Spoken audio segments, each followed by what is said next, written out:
sisters, and welcome to another edition of BFR Ministry, Bible Facts Revealed. I'm Brother David, your teacher for today, and reading for me as usual is Sister Teresa.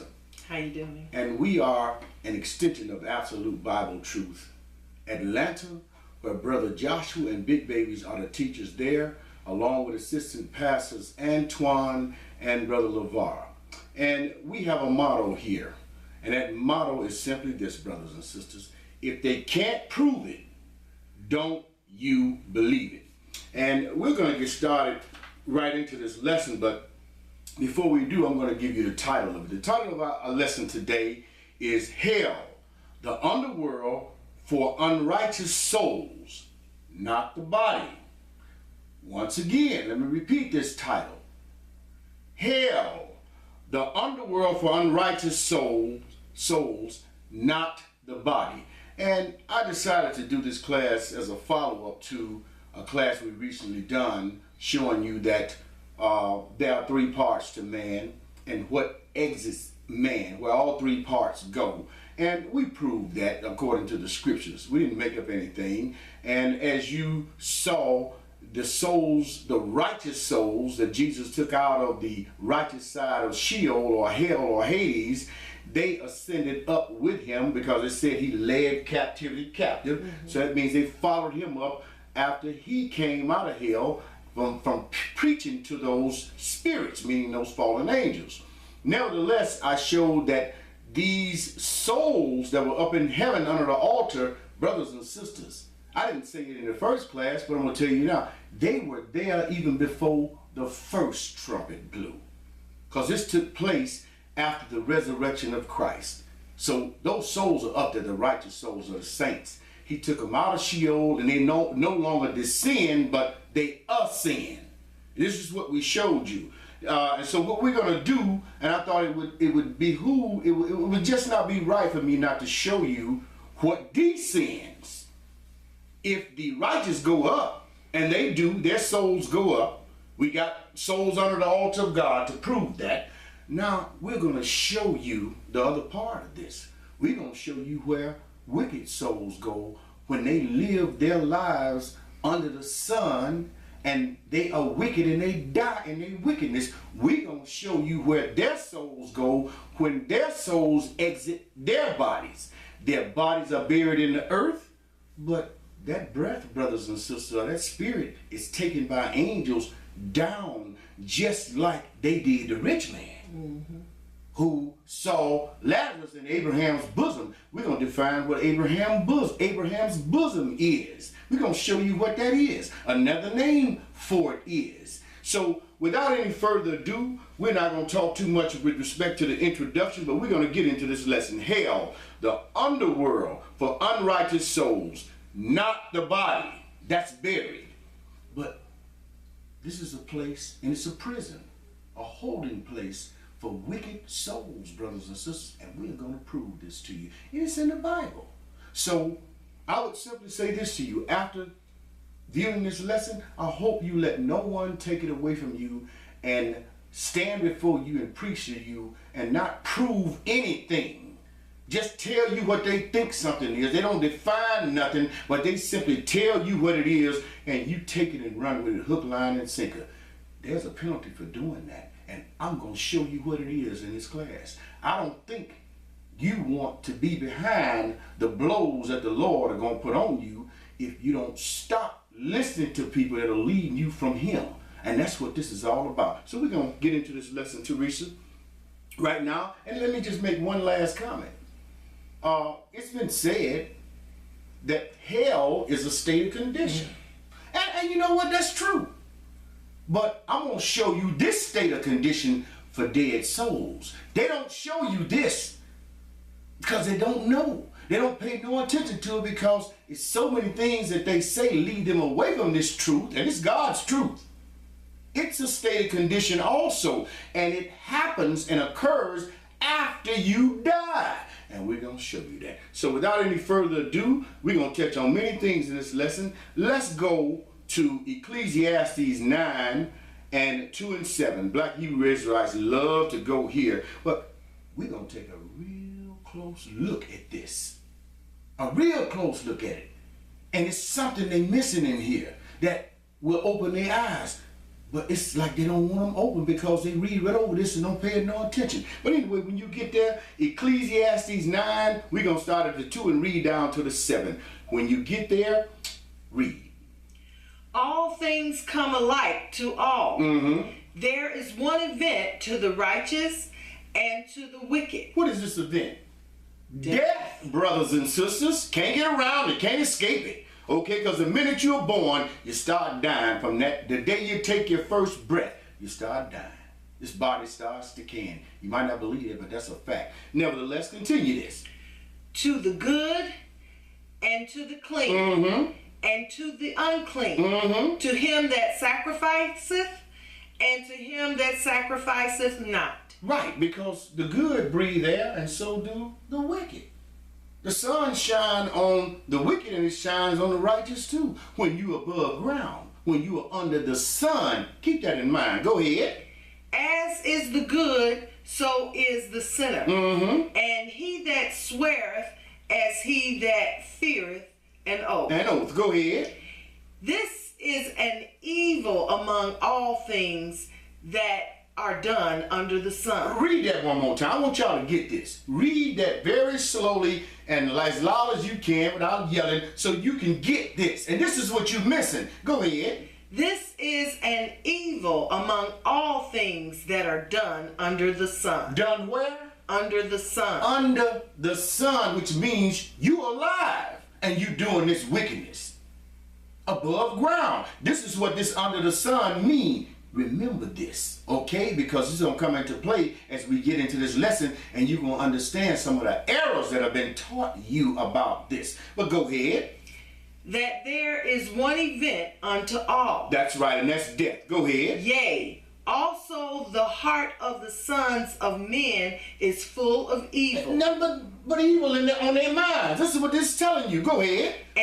And this is Solomon, the wisest man that ever lived, telling us this. Go ahead. And madness in their heart while they live. While they live under the sun. Remember that. Go ahead. And after that, they go to the dead. They go where? To the dead. To the dead. Go ahead. For to him that is joined to all the living, there is hope. To him that is alive. There's always hope when you are living, brothers and sisters. But there ain't no hope when you're dead. Not under the sun. Keep that in mind. Go ahead. For a living dog is better than a dead lion. Of course he is, because the lion is dead. He's not under the sun anymore, but the living dog is still living under the sun. This is what he's telling you here. One is someplace, one is passed on to another place, one is still here under the sun, one is not. This is what this is telling you. Go ahead. And remember, while you're still breathing, there's always hope that you can change. Exactly. This is what Solomon's telling us here, brothers and sisters. Go ahead. For the living know that they shall die. The living know that they should die. Those who are living and under the sun, whether they're righteous or whether they're wicked, at some point they realize they're going to die. No, it doesn't really matter how, but they know they're going to die at some point. That's what they're saying. Go ahead. But the dead know not anything. They know not anything where? Under the sun. Under the sun, brothers and sisters. I showed you in the first class we did that those souls under the altar still had memory. They talked to the Lord. They asked him a question. They had reasoning skills.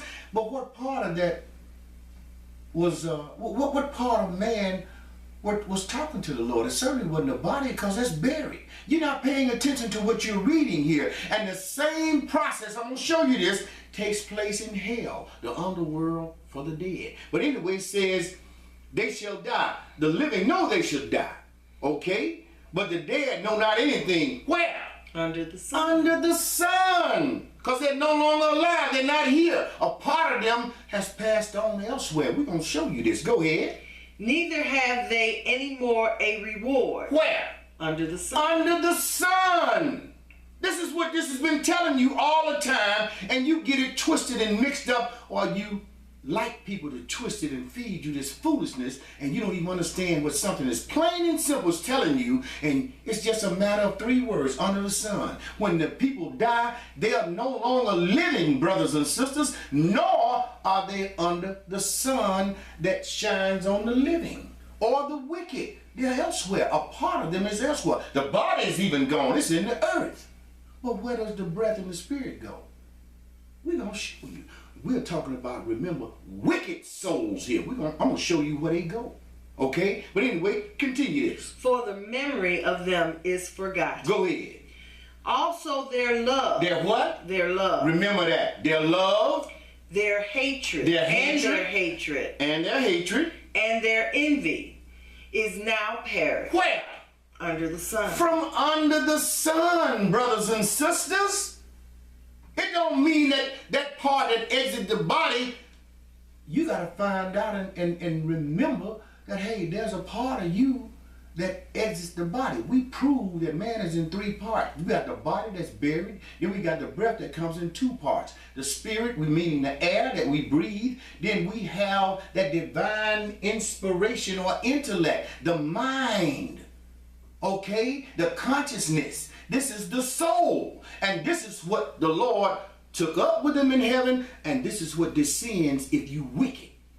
And we're going to show you this. So it says, that all their love, their hatred, their envy is now perished from where? Under the sun. But that don't mean they don't have any feelings and any emotion and no memory in other places they go. We're going to show you this as we did in the first lesson about the souls under the altar. Okay, all you got to do is go to Revelation 6 and 9 and read it. And you'll see that those souls communicated with Christ. They asked him a question and so forth. But anyway, continue this. Neither have they any more a portion forever in anything that is done under the sun. That is done where? Under the sun. Under the sun, brothers and sisters. They are no longer here under the sun.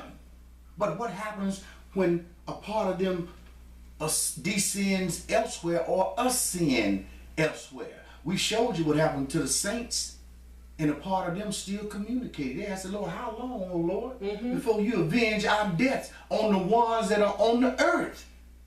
This is what it says in Revelation. We're going to show you what they're going to be doing down here in this place, and you don't want to be there. So you better pay attention to this. I pray that you pay attention to this, and I'm asking you to, okay? Pay attention to what we're reading to you in this whole class. But go ahead and finish this. Go thy way. Eat thy bread with joy. Under the sun, right? Go ahead. And drink thy wine with a merry heart. Under the sun, right? Because you're still alive. Go ahead. For God now accepteth thy works. Okay, let's move on. Let's go to another place people go and don't pay attention, but understanding what applies to being under the sun. We're talking about the living. The dead are not under the sun anymore. But we're going to show you that they still know things after they have passed on to either world, either the world above us or the world below us. They still feel. They still show compassion. We're going to show you this and read it right out of the book. Something you've just been reading right over and listening to people just taking you away from God's truth. But anyway, let's go to Psalms 146. We're going to read verse 3 and 4 and read something else that is taken so far out of context because people don't know the process of death. They don't know how many parts to man, nor where they go, nor do they understand what they read to show you, okay, what this is talking about. Okay, but let's start there at verse 3. Psalms 146, verse 3 and 4. When you get to 3, start there. Put not your trust in princes, nor in the Son of Man, Go ahead. in whom there is no help. His breath goeth forth, he returneth to his earth. Wait a minute. It says, put no help in the Son of Man, because he can't help you if you're going to die. He can't stop death. This is what this is telling you, but it's also his breath going forth. Well, where does his breath leave? The body. It exits your body. If it didn't, would nobody be buried? Would nobody die, brothers and sisters? This is just common sense. But you seem to forget this when you start listening to people telling you the body and the soul is the same. And that's the biggest lie that's on this planet. It can't be proven. I don't care what people say, and you are wise enough to see this. You can't eat anything because it's going to cost you. If you eat the wrong thing, if you are fed the wrong thing, and you are labeled wicked, you got a problem with the angels of God and also him. You're going to be you're going to be taken down to this place, and we're going to show you about this place. You don't want this. You better pay attention to what I'm saying to you, and I don't mean that by way of threatening you. I mean it by way of actually begging you, because brothers and sisters, I'm just like the Lord. I don't want to see nobody go to this place. And all the teachers that have this understanding are supposed to, they're supposed to approach you. And please, brothers and sisters, be careful what you believe. Read this book for yourself. Define words and all other things you need to do. Use your comprehension skills. Just don't take anything somebody give you and they don't have to prove nothing. No, don't do that. Anyway, it says, we know the breath exits his body, right? Go ahead and finish this. In that very day, his thoughts perished. In that very day, his what? Thoughts. His thoughts perished. From where? From the body. From the body, but also from where? From under the sun, brothers and sisters. This is what you are not paying any attention to. He's no longer a living individual on this planet. He's no longer under the sun. His body is buried, and his breath or his spirit, meaning the soul that exits the body, and the breath that exits the body, or air or spirit, it either goes up or down. In this case, we're talking about the wicked. It's carried down by angels, and we're going to read this to you. However, he has thoughts down there, just like the souls that were under the altar had thoughts and questions to the Lord. It's the same process. They're just in different regions, or quite simply, brothers, in different worlds. This is what this is telling you, and you're not paying no attention to it. And I truly believe that many of you are smarter than that. You don't just take somebody's word for something and you reading something and then they turn around and tell you that it don't mean that, but they're not proving it. And you just eat this crap, hook, line, and sinker. They're keeping you in the dark. They're reinforcing their hold on you to keep you a slave and a prisoner of them, not Christ. We are supposed to be prisoners of Christ. Ain't that what the book say? Not prisoners of men, but nevertheless, this is talking about their thoughts perish from where? Under the sun. They're no longer here. All right, let's skip down now. Let's go to Ezekiel 18 and read one verse. Ezekiel 18 and 4. And read about souls. Okay. And this is, perhaps people think this is talking about the body, but we're going to define this word soul and show you what it's talking about. Brothers and sisters, I don't care what people tell you according to what we have researched and shown you and what you can research yourself. The body and the soul is not the same when it comes to the creation and what God put in man.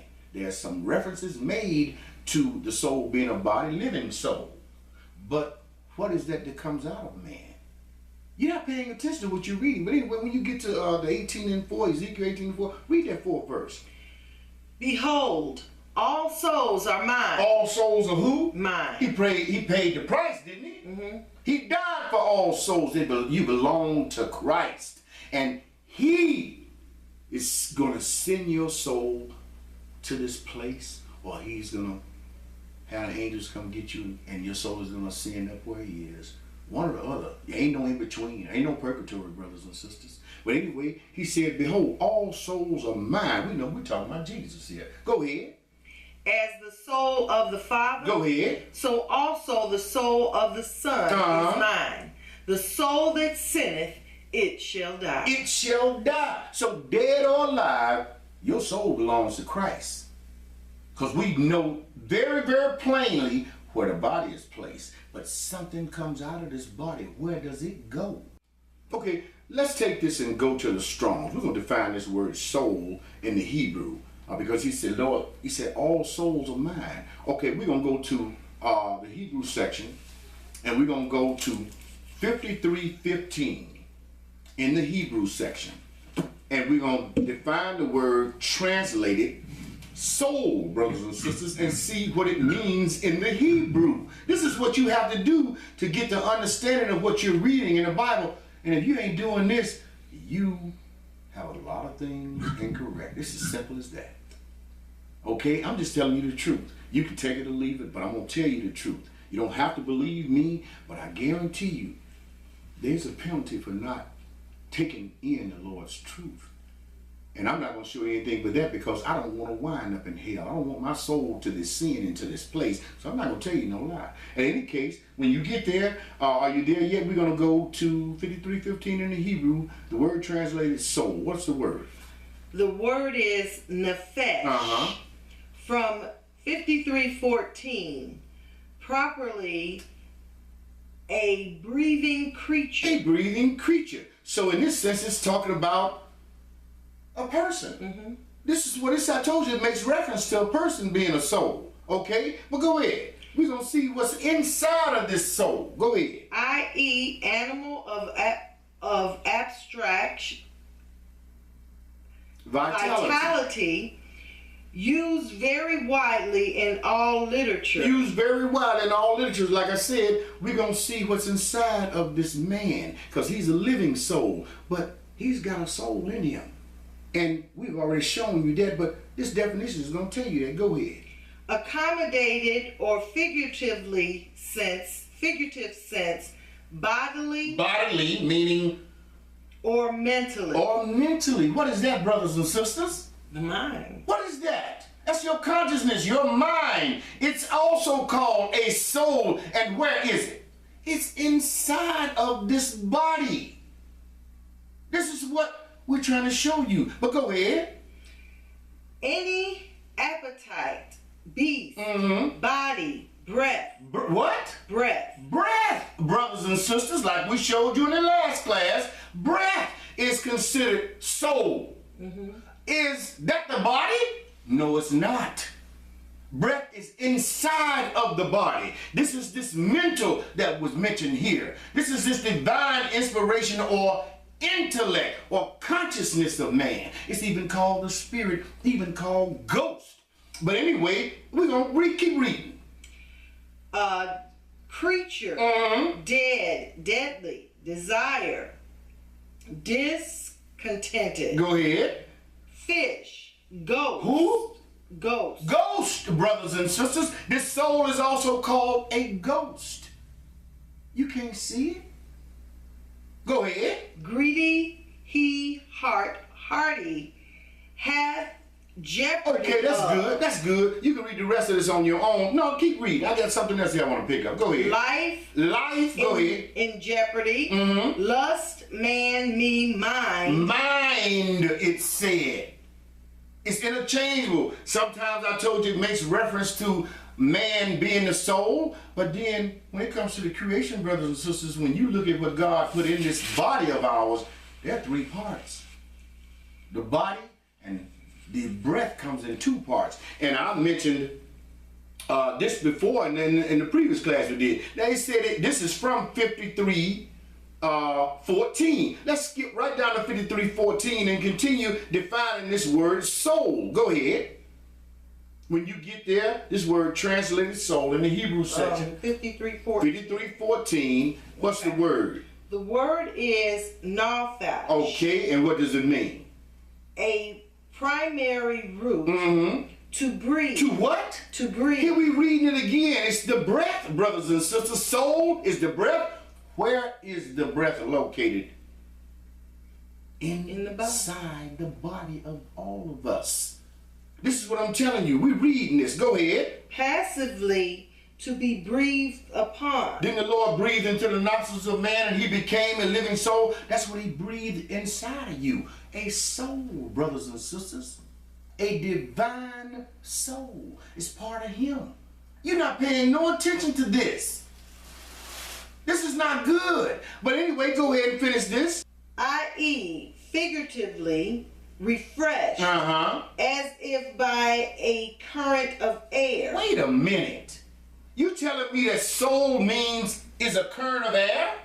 Isn't that's not what he breathed into man, brother? You're not paying attention to anything, brother. You don't define nothing. You just take what somebody tell you. They change in the word, because the book warns you in more than one place not to alter the word of God. not to add to nor diminish. And this is what people are doing right before your face, and you don't open your mouth. And this right here is verification of that. But this soul is what? A current of what? Air. Air. Finish that. Be refreshed selves. A soul, it says, is air also. It's the breath. It comes in two parts. The spirit is the air, and the soul is a divine inspiration or intellect. What do you think makes this body mobile and do the things that you want your limbs to do and all of this stuff? The soul. The soul. It's the same analogy you gave about a person being on life support. Okay, they're breathing according to machines, but their soul is gone. If it wasn't, they would need the machines to keep them alive. You're not paying attention to anything. If all they needed was air, they could just get up and move. It's all it doesn't. Air alone doesn't make one mobile. All that simple. You're not paying attention to the operation of God at all. And this is not good. But anyway, we're going to go to the Webster's New World Dictionary of the American Language, the 1953 copyright. And we're going to go to page 174. And I told you in the previous lesson that if you look in the English dictionary, along with looking in the Hebrew and define the word breath, and it tells you that it's divine intellect and inspiration, ghosts, and all the things that we've read so far. I told you that I had a dictionary that will tell you the same thing. If you just get an old one, it will. It hasn't been altered. The meaning hasn't been altered like these new dictionaries. And I'm going to show it to you right now. We're going to go to the Webster's New World Dictionary of the American Language, copyright 1953, page 174, and define the word breath. Go ahead and read that definition of breath in the English, brothers and sisters. I told you it meant the same thing in the Hebrew. Now I'm going to prove it to you. Go ahead. Air taken into the lung and then let out again. It's called, breath is what? Air? Mm-hmm. That's one part of man, is it not? Mm-hmm. All right, we got air, we got the body. Now we got air, and it goes inside the body. Go ahead and keep reading. The act of breathing, respiration. Okay, I'll skip down to 4. Life. What? Life. Life. Or spirit. Or spirit. Okay, so breath is a spirit. We know this. Go ahead. I'll skip to 5. Let's go right to 5 and read. Air or vapor given off from anything. Now skip down to 7 and read that. A puff or whiff as of air. Mm-hmm. Slight breeze. Now skip down to 9 and read that. An utterance, especially in a low voice. A low voice. That's breath? Yeah. Okay. Whisper or murmur. Okay, now what we're going to do is say it life or spirit, did it not? Mm-hmm. We're going to stay in the same dictionary and go, this is in Webster's New World Dictionary of the American Language, brothers and sisters, copyright 1953. We're going to go to page 1373, and we're going to define the word spirit because it said life or spirit. That's what it said breath was. We have the body, and we have air, okay? And let's define this word spirit. When you get there, start at 1A and read that definition. The life principle. The life what? Principle. Okay, go ahead. Especially in man. What? Especially in man. Especially in man. Keep that in mind. Go ahead. Originally regarded as inherent in the breath. In the breath. Go ahead. Or as infused by a deity. Okay, infused by a deity. Go ahead.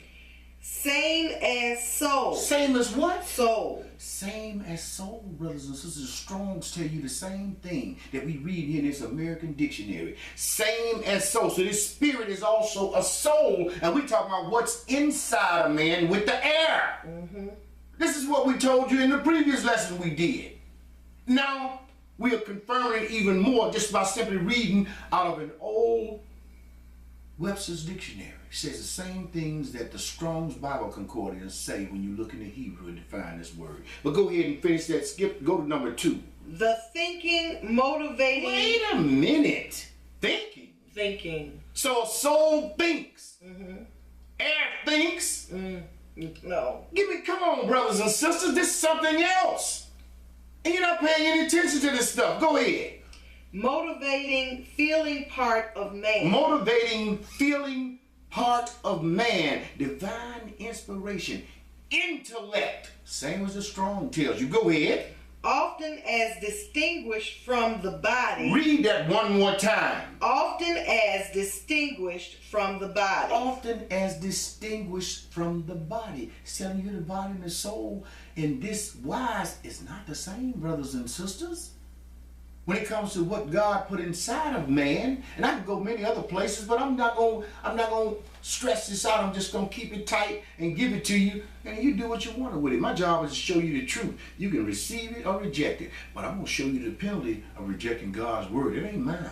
My job is just to show it to you, and I can't show it to you and think that I'm not gonna take some of God's punishment if I lie to you. I'm not going to do that because I fear God. But in any case, it says often as distinguished from the body. It's not the body. But what's that next word? Mind. Go Intelligence. ahead. Intelligence. Divine inspiration. Divine intellect. Just like the Strong tells us when we define this word breath and spirit. They're interchangeable, brothers and sisters. And that's what's inside of the body. But go ahead. Life. Will, consciousness. Who? Consciousness. Go ahead. Thought. Go ahead. Etc. And it said when we read in Psalms, the day that a man perishes, that very day his thoughts perish. The day that he dies, rather, that very day his thoughts perish. But where do they go? Because we talking about soul and the spirit that comes out of man. We showed you that Ecclesiastes told you in the previous lesson we did that spirit that he put in man goes back to him. But what about the wicked spirits? Where do they go? And we're going to show you, and you're not going to like it. But it's in the book. And we're going to read this to you. But it says mind or intelligence. Go to 3, go ahead. Etc. Regarded as separate from matter. What is matter? The body. We read it. This is the second time we read that. It's regarded as separate from the body of man. It's in the body, brothers and sisters. Okay, continue this. Right into 4. A supernatural being. Go ahead. Especially one thought of as haunting or possessing a person, house, etc. as a ghost. A what? Ghost. Did we read that again? Did we read that earlier? This is what's inside of you, brothers and sisters. You can't see spirit. God is a spirit. He's also a ghost. But we're talking about what's inside of man. This is what it's defined as. You can't let people just tell you anything. You got to look this stuff up. Go ahead and finish this. Or as inhabiting a certain region. Go ahead. Being of a certain good or evil character. Etc. As an angel. An angel is a spirit. Demon. So is a demon. Fairy. Fairy. We're just simply talking about angels here. Fairies and elves, brothers and sisters. But go to 6 and read that. Frame of mind. Here we go with that mind again. But this is what spirit is. This is what the breath is. This is what the air is. This is what the soul is. That's inside of you, brothers and sisters. Go ahead. Disposition. Mood. Temper. Now we're going to skip to 11. Read this. Read 11. A divine animating influence or inspiration. Ain't that what Strong says when you define the word breath? Divine inspiration. Animated. You're not paying attention to anything. You're not looking up anything. This is why you don't know what you should, and that's not good. I don't gloat about stuff like this because I was once like that. And it's sad. I was a better individual than that. God blessed me to be able to comprehend, and I wasn't using my own comprehension. And I'm urging you to use yours. And there you go when it says divine animating influence, and man became a living soul. It's all that simple. This stuff is that soul animated and made that body mobile. All that simple. But you just gotta look. Not just the air. That's right. You just gotta look this stuff up. It's here for you. God cannot and will not hide the truth from his saints. You gotta look for this stuff. It ain't gonna just fall in your lap. You gotta do some legwork. Get up off the couch. Stop listening to people leading you the wrong way and start looking for this stuff yourself. This is what you're supposed to do. In any case, let's go to Job 11, and we're going to read the 20th verse. We're going to read one verse in Job, and we're going to continue this. We're going to continue showing you what soul is, the one that's inside of man's body. And if it's wicked, where the angels are going to take it, it descends into the lower parts of the earth, in another world. Simple as that. And we're going to show you this. And the book tells you this as well. But anyway, when you get to the 20th verse, Job 11 and 20, read that 20th verse. But the eyes of the wicked shall fail. They shall fail. And they shall not escape. You brothers and sisters, you can't escape death, nor can you escape what happens to your soul after death. This is what this is telling you.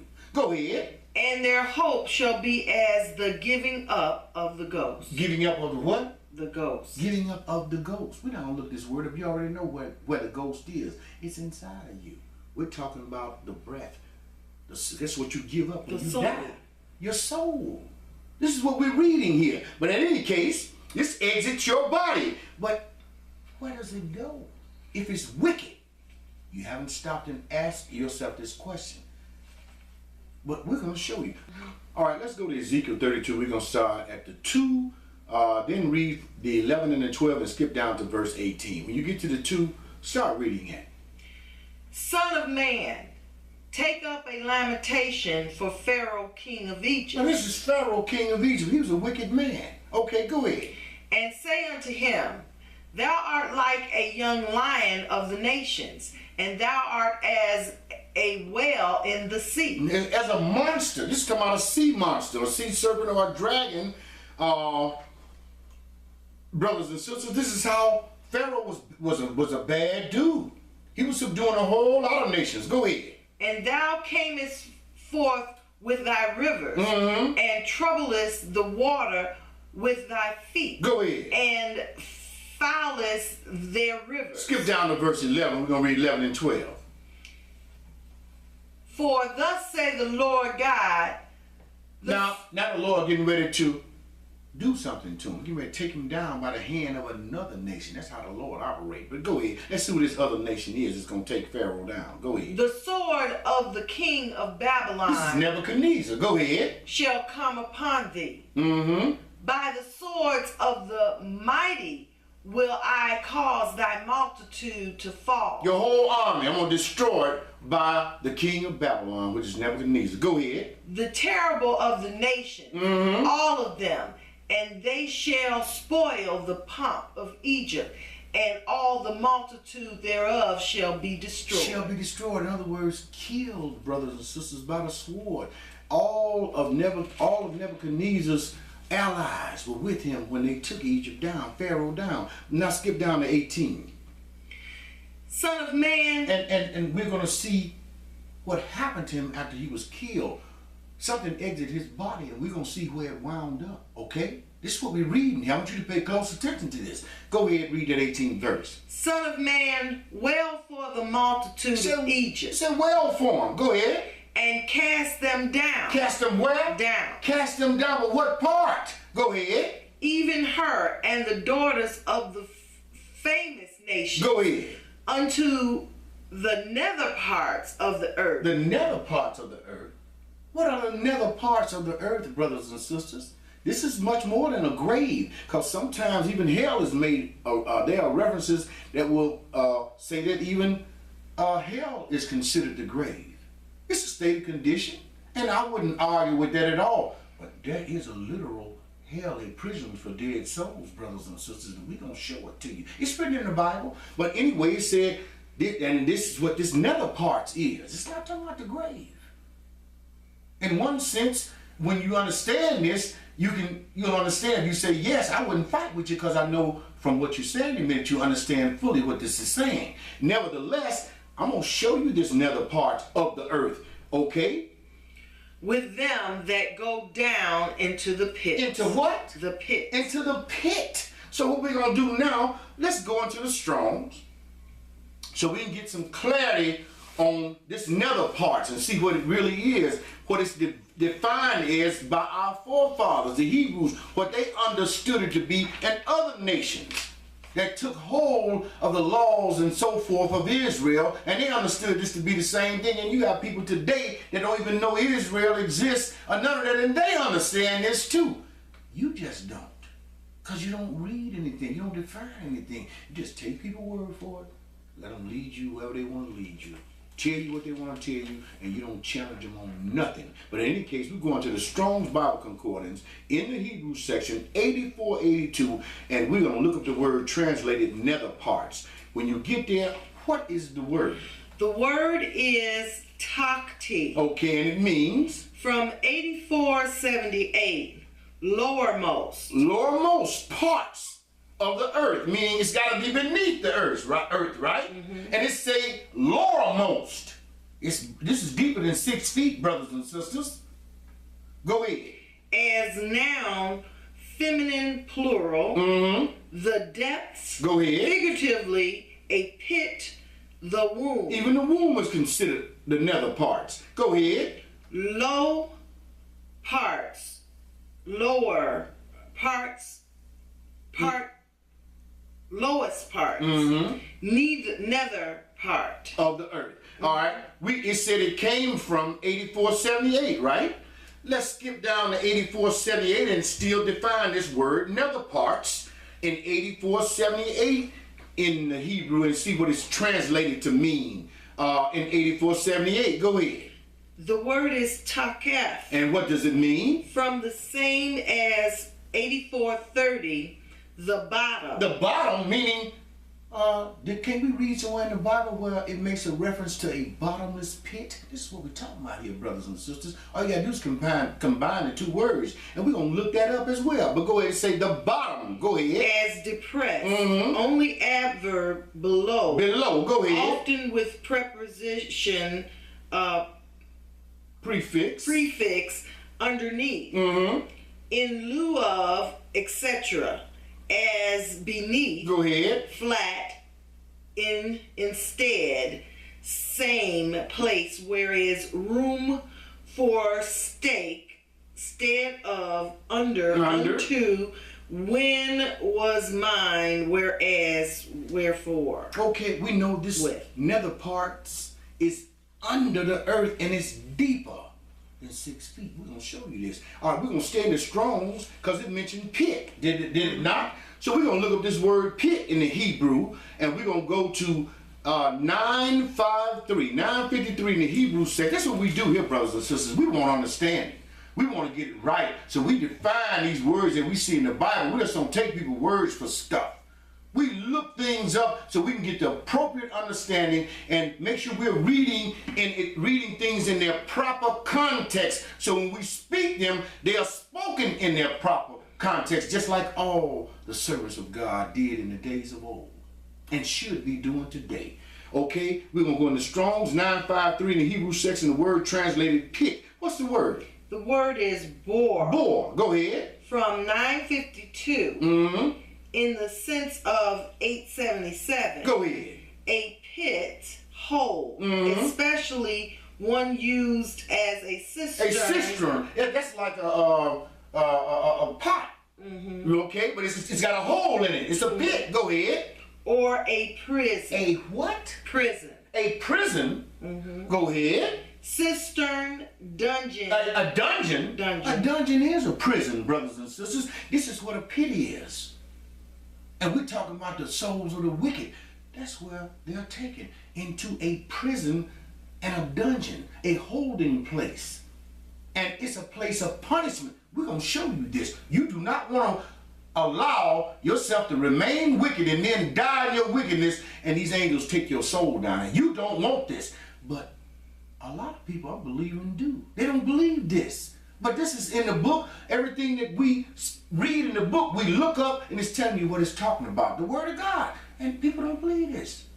And it's a shame. You're going to regret it if you don't start looking up this stuff and making sure you get this thing right. But it said this pit is a prison or a dungeon. Okay, we're going to stay in the Strong's and we're going to combine both of those words. Okay. And we're going to look up the word bottomless pit in the Greek section. Because it's mentioned in Revelations.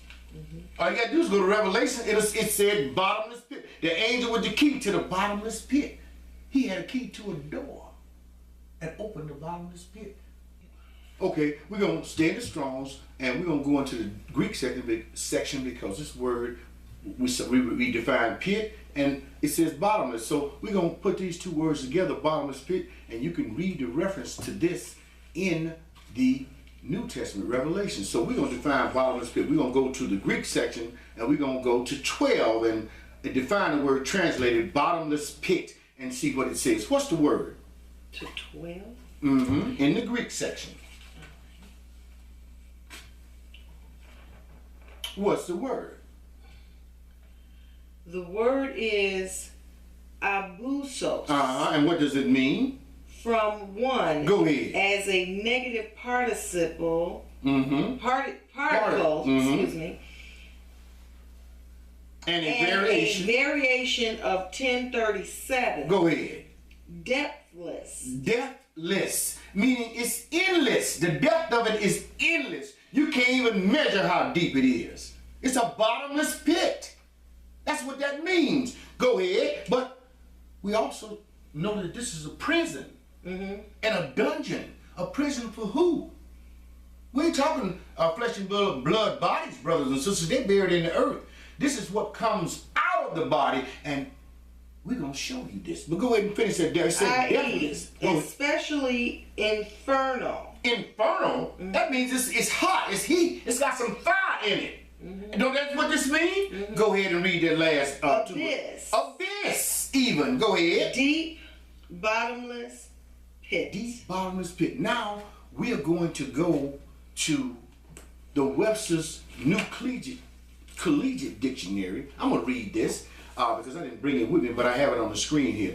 In the Webster's New Collegiate Dictionary, brothers and sisters, page 591, this is the 1961 edition, and it said infernal, right? This bottomless pit was an infernal abyss, meaning it had some fire in it. Let's see what it means in this dictionary here. And if you go to page 591, it means, infernal means, one, of or relating to a netherworld. Then we just define nether parts, but now it's telling you it's a netherworld. It's not like our world under the sun, brothers and sisters. This is another world.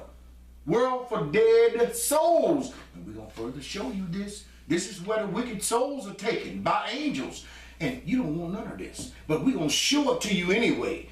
And perhaps it will help you study harder and not just take people's word for stuff and make them prove what they tell you. Anyway, it says a netherworld of who? The dead. Dead what? Souls, brothers and sisters, that exit the body. Okay? Not the body itself. And it says of or relating to hell. This is what we're reading about here. Sheol or Hades. And it said hellish, diabolical. This mark means, and it's a little mark that means infernal wickedness. It's a place for wicked souls. This is what this is telling you, this bottomless pit. Who do you think comes out that bottomless pit when that angel opens that door? You're not paying attention to what you're reading. Ain't nothing good coming out of that bottomless pit, brothers and sisters. And anyway, it said damnable. Because if your soul wind up in this place, it's been damned. Because you're going to be punished until judgment. Okay, we're going to read that to you. Anyway, that's what that definition is and means in the Webster New Collegiate Dictionary, page 591, 1961 edition. We're going to move on now, and this is where Pharaoh's soul was taken because he was wicked, and we're going to show you this. Let's go back to Ezekiel 32 and read verse 21. When you get there, verse 21, Ezekiel 32 and verse 21. Let's further look at this thing. Okay, go ahead. The strong among the mighty shall speak to him. Wait a minute. Wasn't Pharaoh strong? But there were others that were stronger than him, and they died and wound up in this place. And this is what he's telling you. The strong among the mighty shall speak to who? To Pharaoh. To Pharaoh. But wait a minute. I thought the dead don't know nothing. But then another world, and a part of them that came out, that soul, that divine intellect, It's talking, brothers. It's doing it up in heaven. It's going to do it down here. And we're going to show you this further. But it said the strong among the mighty shall speak to him. Go ahead. Out of the midst of hell. Out of the midst of the bottomless pit, or the pit, or the prison, or the dungeon. And we can go on and on and on, because we've read all these names. But this is where the dead souls of the wicked go, brothers and sisters. Go and say, out of the midst of hell. Go ahead. With them that help him. With them that help him. Go ahead. They are gone down. Into this prison. Go ahead. They lie uncircumcised, slain by the sword. Didn't we read that earlier? When we was reading about Pharaoh? All right, we're going to go back to the Strongs right quick. And we're going to define hell again in the Hebrew. And we are going to see what the Hebrew word for hell is. Okay, I've already told you the Greek word, which is Hades. Now we're going to see literally what the Hebrews called hell. One of the names. There are other names too. We're going to show you another one. And you're going to be shocked when we read it to you. Okay? But we're going to define hell and see what the Hebrews call. We're going to go to 7585 in the Hebrew section and define the word translated hell. Okay, when you get there, what's the word? The word is Sheol. Sheol. Go ahead, and it means? Or Sheol. Mm-hmm.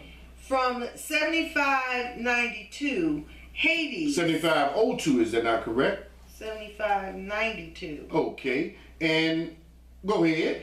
Hades. Who? Hades. That's the Greek word for this nether part, this bottomless pit, this prison for dead souls, the souls of the wicked. And there was a time when it was split. We're going to read that to you. But when Jesus descended down and preached to those spirits, he took the souls of the saints up out of there. It's just a place now for wicked souls. The righteous don't descend anymore. They ascend. And it started when the Most High was resurrected and went down first. After he got through preaching, he ascended up out of here, out of this place right here with the souls of the righteous. So everybody that's died from that point ascends up if they're righteous. Their souls go up. But this is where the souls of the wicked are taken. And you don't want no part of this, brothers and sisters. But don't nobody read this stuff to you. But anyway, it says Sheol, and it's another name for it is the Greek word Hades. Go ahead. Or the world of the dead. The what of the dead? World of It's the dead. another world for dead souls. It's not under the sun, brothers and sisters. It's not under the sun. Go ahead. As if a subterranean retreat. This is another name for it. It's a subterranean treat. A subterranean treat for dead souls. Souls of the wicked. This is what this place is now. Go ahead. Including its accessories and inmates. And this was at the time when the saints were down there. On their side was light. On the side of the wicked was darkness and pain and punishment. And on the side of the righteous, we're going to read this to you too, they had accessories. What do you mean accessories? They had water and light. Didn't the man speaking to Abraham ask him to ask Lazarus to dip his finger in some water? He said, man, we can't do that. There's a gulf separating us. Even if we wanted to get to you, we couldn't, and you couldn't get to us. This is what we can read, and we're going to read this. But anyway, it says accessories, meaning water and light on the right side. And read the next word.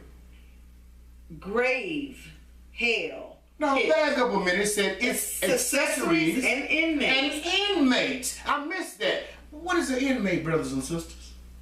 A prisoner. Every city and state and town you go in, they got a jail, you got inmates. They're locked up. This is what hell is. For your soul, you're going to be incarcerated and held to the appointed time of God until all the wicked are judged. You don't understand this. This stuff is right in your face. It says inmates, meaning prisoners. Then it said grave. Sometimes, as I said, in certain, depends on the context you read it, it will reference it as a grave. But this is something that's altogether different here. Because we're going to show you that these spirits and souls are mobile. All right, we're going to go now. That's good. We read that definition. Let's go now to Ezekiel 32. And we're going to go back there and we're going to read the 24, the 27, and the 31.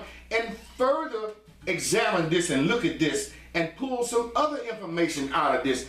You don't pay attention to this stuff. It's been in the Bible ever since you bought yours. Nobody reads this to you, and you don't even take the time to read it yourself. So when you get to verse 24, I want you to start reading. Ezekiel 32, verse 24. There is Elam, and all her multitude round about her grave. This is the literal grave here. This is what this is talking about. Go ahead. All of them slain, fallen by the sword. Fallen by the sword. Go ahead. Which are gone down, uncircumcised, into the nether parts of the earth. This ain't the grave here. This is the bottomless pit, brother. This is hell. This is Sheol. This is what this is telling you here. You got to pay attention to what you're reading. That's why we define words here. So when you read this stuff, the understanding of God, it penetrates. You can see this clearly. Now, whether you keep it, that's up to you. But we're going to show it to you. Go ahead. Which caused their terror in the land of the living. Under the sun. When they were living, they caused terror. But they're not under the sun in this netherworld, are they? No more. Go ahead. Yet have they borne their shame with them that go down to the pit. Because this is where the shameful or the wicked go. This is where your soul winds up. There's no glory for you in this place. There's no goodness for you in this place for your soul. No. This is what this is telling you. Skip down to verse 27. Let's continue this. And they shall not lie with the mighty that are fallen of the uncircumcised. And I'm not even going to define this mighty for you because it's talking about something that's people don't even pay no attention to, but we ain't going to worry about that. Go ahead. Which are gone down to hell with their weapons of war. So these mighty, these individuals, they died and they went down to Sheol or Hades. Their souls. We're not talking about the body here because it was distinguished when we first started reading this, the grave, and then we said the nether parts. That ain't no grave, brothers and sisters. That's hell, Sheol. Go ahead and finish this. And they have laid their sword under their heads, but their iniquities their sins shall be upon their bones. That's where it stays when you wicked, when you die, brothers and sisters. This is talking about something else, but we ain't gonna get in there. Keep reading. Though they were the terror of the mighty in the land of the living. Under the sun, they were terror. But they're not anymore. But they're not anymore because they dead, and a part of them has they're being terrorized. Went to another world, and they are being terrorized. This is what this is telling you. You don't want to go to this place. You don't want your soul to go to this place. You don't. Trust me. But people don't read you this stuff. And you don't read it yourself. You're not even looking for it. Skip down to verse 31. Pharaoh shall see them. We're talking about Pharaoh still, aren't we? Mm-hmm. He shall see who? The other wicked souls that are down there in this prison. Okay, this hell, this Sheol, this subterranean retreat for dead souls. Go ahead. It said Pharaoh shall see them. Go ahead. And shall be comforted over all his multitude, even Pharaoh and all his army, slain by the sword, saith the Lord God. Wait a minute. Well, I thought the dead don't know nothing. What are we talking about being comforted here if the dead don't know nothing? Pay attention to what you're reading. What part of him is being comforted? Certainly ain't talking about the body. That's buried. This is what came out of his body. This is Pharaoh's soul here. Okay? And we're going to further prove this. Okay? Let's take a look at this prison, okay, of punishment for the souls of the wicked. All right. We're going to go to Luke 16 and read the 19 to the 28. Okay? We're going to read about this Sheol or this hell where it's a prison.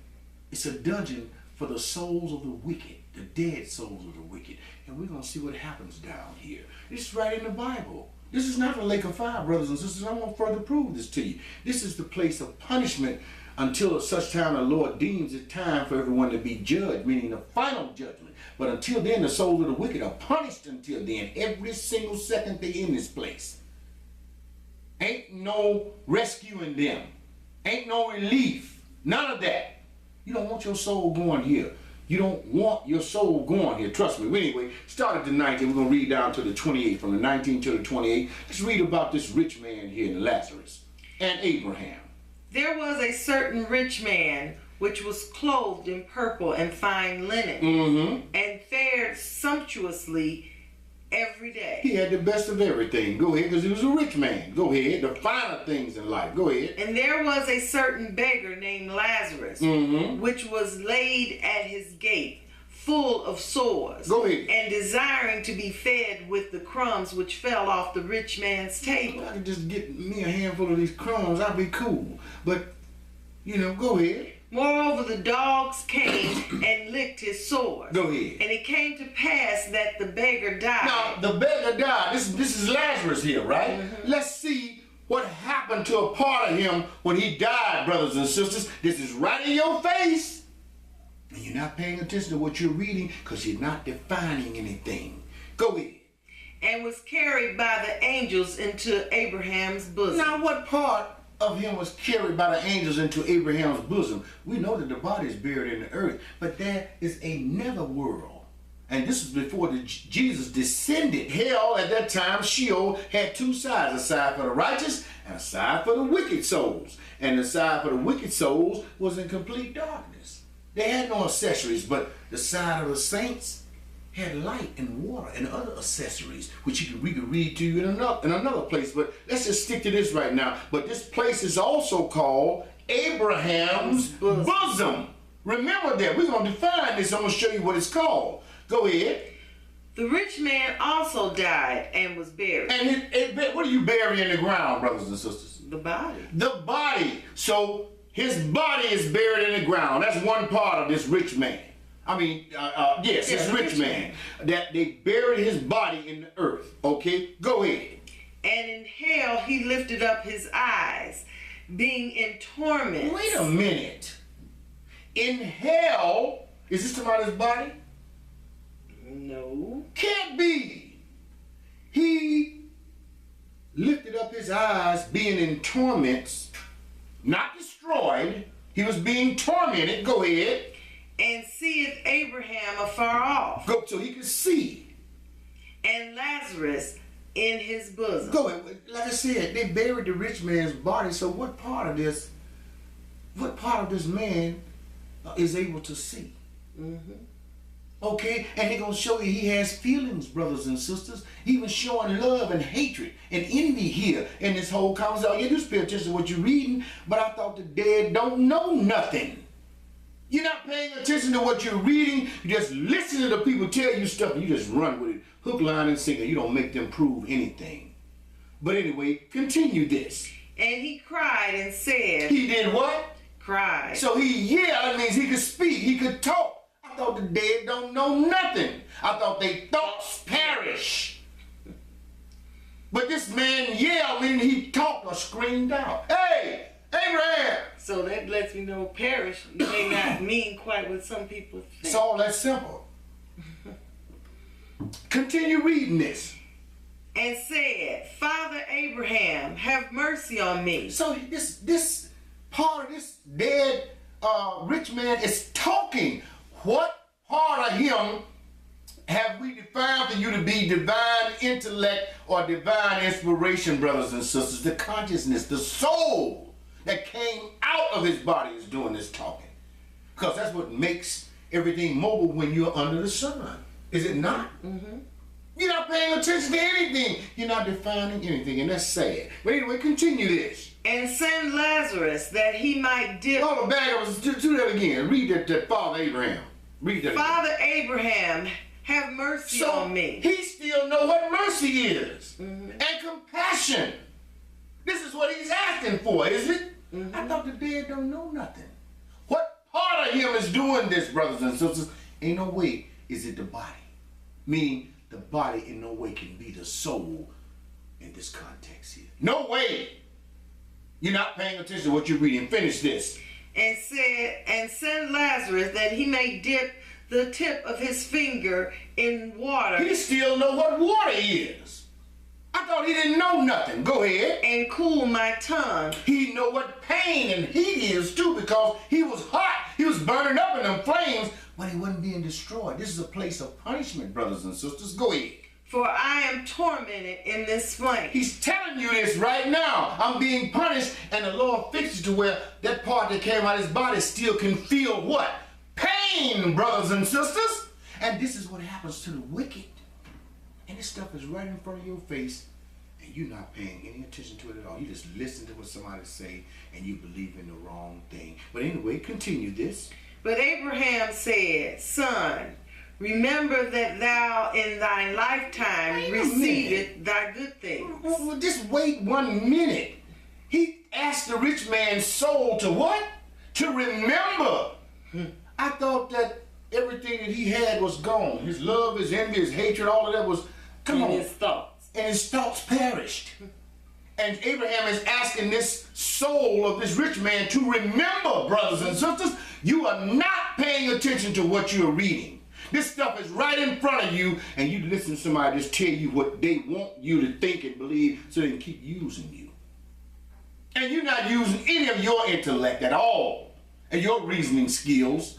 You just throw them in the toilet. It don't make no sense. But anyway, let's continue this. He said, remember that thou in thy lifetime, his lifetime when? Under the sun. So he has Abraham was trying to get him to recollect, hey man, when you was living above ground, dude, you had it good. You was a rich dude. Now, we in this world, and things have been reversed. Go ahead and finish this. And likewise Lazarus evil things. But now he is comforted. He's comforted. Go ahead. And thou art tormented. He knows the difference because he feels pain. God is not going to create no place to punish the souls of the wicked, and they don't feel no pain. What sense would that make, brothers and sisters? He just wasted his time creating a place. If you don't feel nothing, if you're not actually punished. And this is what happened to the souls of all the wicked behind us and the ones that are descending in this place beyond us. Hey, hopefully that won't be you or your soul. Okay, you better think about what I'm saying here. But continue this. And beside all this, betwixt us and you, there is a great gulf fixed. There's a gulf. It says an endless depth that separates us. I can't cross over there, man, to you, and Lazarus can't either. You can't come to us. Okay? We're on separate sides, is what he's saying. Go ahead. So that they which would pass from hence to you cannot. That's right. Go ahead. Neither can they pass to us. Yeah, okay, go ahead. That would come from this. This is what happens to the wicked, brothers and sisters. You ain't got no joy if your soul goes into this place.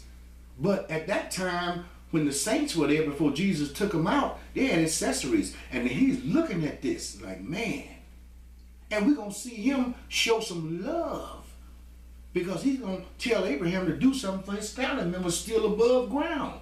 This is love, brothers and sisters. And he also is going to show some envy and some hatred because he hates where he is. He's being tormented. Go ahead. Then he said, I pray thee therefore. So he knows what prayer is, doesn't he? Go ahead. Father, that thou wouldest send him to my father's house. For I have 5 brethren, that he may testify unto them, lest they also come to this place of torment. Wait, not destruction. But ain't this love? This is, I thought the dead, the day that they die, their thoughts perish. They don't know nothing. Their love and their envy and their hatred is all gone. What is this right here, brothers and sisters? This is right in your face. You're not paying attention to what you're reading, and to me, that is sad. That is really sad. And maybe I'm giving people too much credit for being as wise as I believe they are. Maybe I'm doing that. Maybe that's on me. But this is simple. This is right here in the book. And you're not taking advantage of the truth that God left you to eat. So your soul can be nourished and not crumbled all up and shriveled up with foolishness and lies in it. But teach his own. He said, go to my 5 brothers, send Lazarus so he can tell them, hey man, you can't come to this place where I'm at. That's love. But it said it did perish from under the sun. This is what you're not thinking about. All of his love, his hatred, and his envy did perish from under the sun, but not in this world. He's in another world. He's in another world. This rich man soul ascended into Sheol, and he is displaying descended into Sheol, and he's displaying love, hatred, and envy, brothers and sisters. But I thought the dead didn't know nothing. You just don't know what part of man is doing this, and we've shown it to you. Whether you believe it or not, that's up to you. But you don't want to wind up in this place. And you know what'll get you there real quick? Untruths. It's as simple as that. Because that's what a book tell you, that all liars wind up. They wind up in the fire that destroys both body and soul. Don't let people tell you without proving it that the body and the soul is it. No, it's not. We've shown you that. You can believe it or not believe it. I'm going to show it to you though. Okay? But anyway, we're going to move on. And we're going to now take a historical look at this Sheol, or this Hades. And we're going to look at a famous historian's writing, and that means the world famous historian Josephus, who was a Pharisee, brothers and sisters, a Hebrew. He knew the law and the traditions of our people. He walked in them. This man was a Pharisee, a Hebrew, one of the surviving members of the 70 AD destruction of Jerusalem. And he wrote about it in his writings along with everything else. Our history, whether you believe it or not, we're going to read it to you anyway, because it's going to line up perfectly with what we just read about this rich man. We're going to take a real good look at this place, hell, Hades, Sheol, bottomless pit, subterranean retreat, this prison, this dungeon, and many other names. And it's also called what? Abraham's bosom. This is what this place is called as well, because that's where they were. Lazarus was in Abraham's bosom. So anyway, we're going to go to Josephus. We're going to go to Josephus, page 983. This is Josephus' discourse to the Greeks concerning Hades, i.e. Sheol, if you will, or hell. Okay? And within this writing, we're going to read paragraphs 1 to 5, and we're going to pick up a lot of information here. So bear with us, and we're going to read as briskly. I will not try to hold up making comments, but this is so good, sometimes I can't help myself, because this is some good news. This is good food, brothers and sisters, and it lines up with the scriptures perfectly. Anyway, when you get to paragraph 1, start reading there. Now, as to Hades, wherein the souls of the righteous and unrighteous are detained. I told them that. That was a time before the Lord descended and took the righteous souls out of there. Both the righteous and the wicked souls were taken down there. We read that when we read about Lazarus and the rich man. This is the same place he's talking about. Go ahead. And we read that in Luke 16, right? Go ahead. It is necessary to speak of it. Hades is a place in the world not regularly finished. It's not finished. Go ahead. A subterraneous region. Didn't we read that in the definition? Subterraneous retreat. Subterranean retreat. We're reading the same thing here. Go ahead. Wherein the light of this world does not shine. The what? The light. The light of our world. What's under the sun? I mean, the sun don't shine there, brothers and sisters. Go ahead. From which circumstances that in this region the light does not shine. Go ahead. It cannot be, but there must be in a perpetual darkness. Perpetual darkness. Perpetual but on darkness. whose side? We're going to find out on whose side this perpetual darkness is on.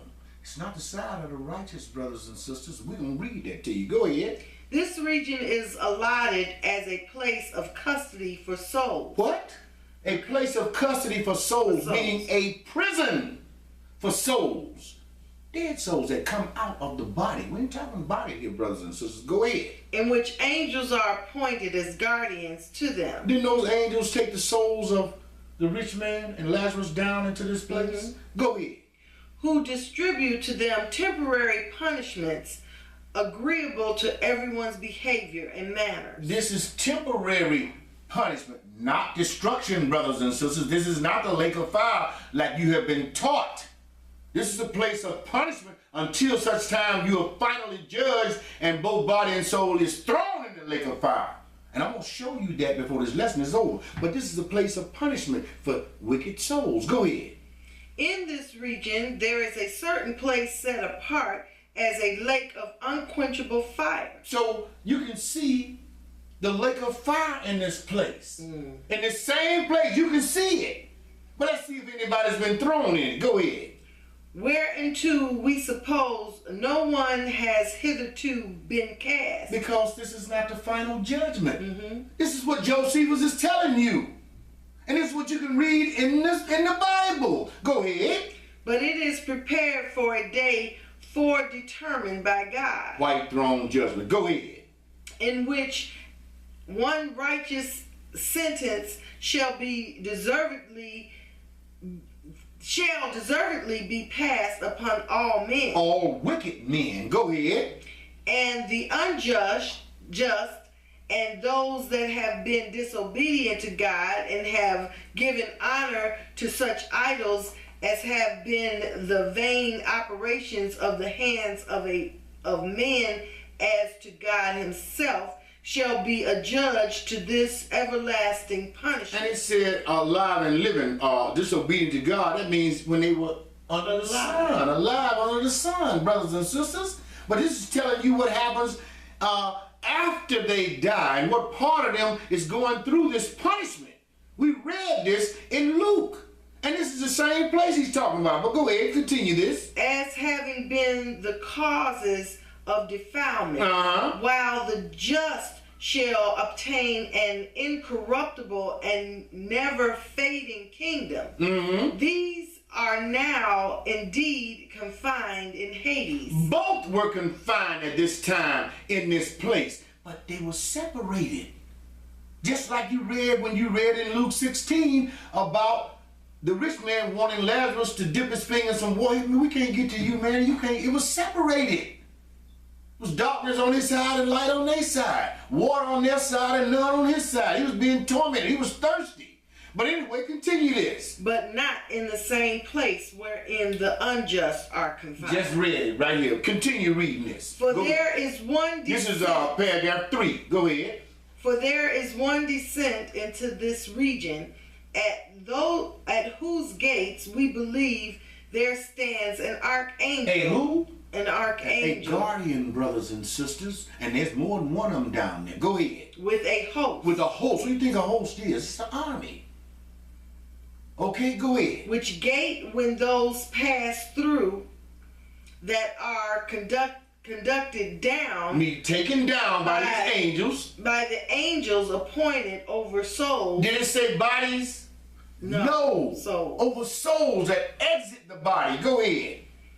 They do not go the same way. Go ahead. But the just are guided to the right hand and are led with hymns sung by the angels appointed over that place to the region of light. Hold it. To the region of light. So the right side where the saints were at this time, it had light. It had accessories, water. And I can show you other things as well, but we're not going to get into that. But and then they had angels singing hymns, sweet, beautiful music. They wasn't being tormented. They wasn't in no flames.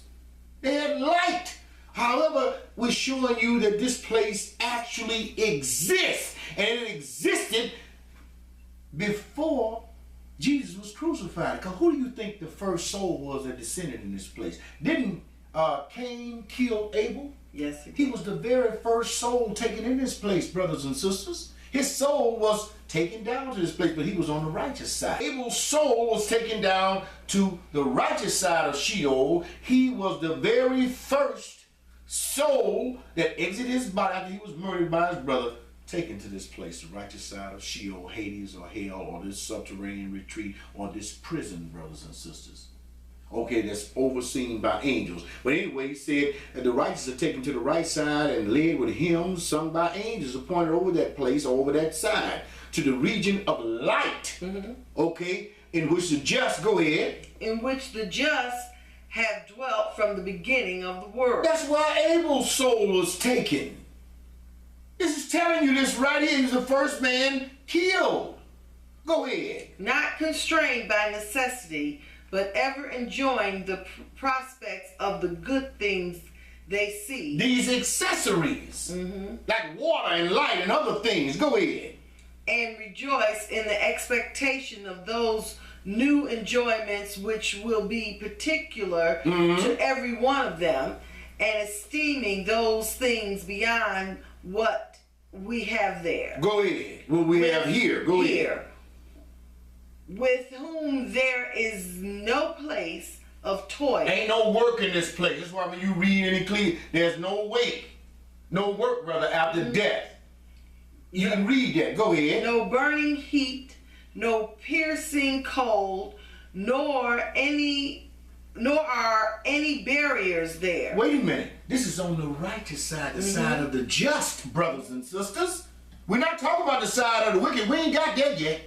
We're talking about the side of the just, the region of light, because there were two sides to hell at this time. Go ahead.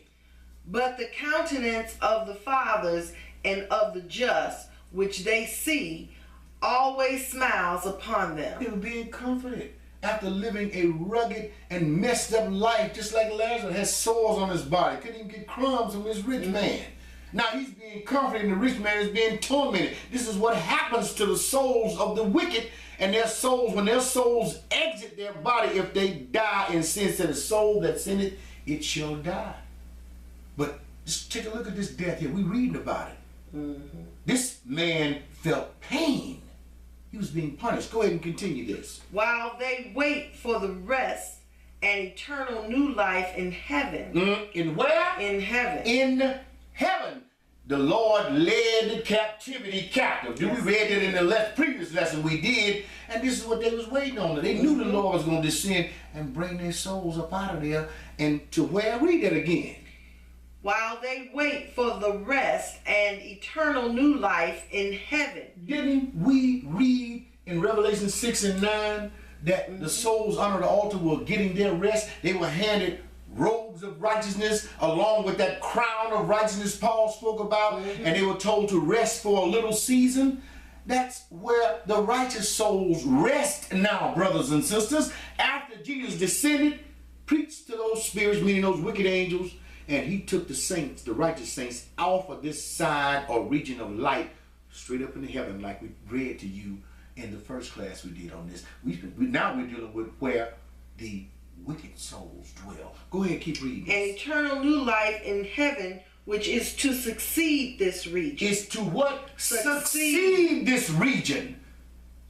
And it did, because Jesus took those righteous saints up out of there. Go ahead. This place we call the bosom of Abraham. So this is the bosom of Abraham. Lazarus was in this place with Abraham. What is this? Hell, brothers and sisters. Sheol. The underworld, the nether parts. This is another world for dead souls. A subterranean retreat or prison or dungeon for souls that angels oversee. And you don't want to go here. This is where wicked souls go. This has nothing to do with the body. We ain't got to the final resurrection. You're going to be punished until that time comes up. This is what we're reading here. You're not paying any attention to this stuff. But continue. We go to 4, paragraph 4. This is place, hell, or Sheol, or Hades is called what? Abraham's bosom. Okay? Now go to 4, paragraph 4, and start reading there. But as to the unjust. Now we getting ready to start reading about the wicked souls on this other side. Because if there's light on the righteous side, ain't none on the other side, brothers and sisters. We're going to show that. Keep reading this. They are dragged by force to the left hand of the angels allotted for punishment. They're dragged by force by angels. Go ahead. No longer for what? For punishment, brothers and sisters. Go ahead. No longer going with a good will, but as prisoners driven by violence. As what? Prisoners. As prisoners, brothers and sisters, driven by violence. Who's issuing out this violence? The angels. The angels that are over this region of the wicked souls, which is Sheol, or Abraham's bosom, or hell, or Hades, and so forth. Go ahead and finish this. To whom are sent the angels appointed over them to reproach them. To reproach them. Go ahead. And threaten them. And do what? Threaten them. Threaten them, brothers and sisters. Go ahead. With their terrible looks. Go and ahead. to thrust them still downwards. Now those angels that are set over these souls, not bodies, over these souls. Go ahead. Drag them into the neighborhood of hell itself. This is the deeper part of it.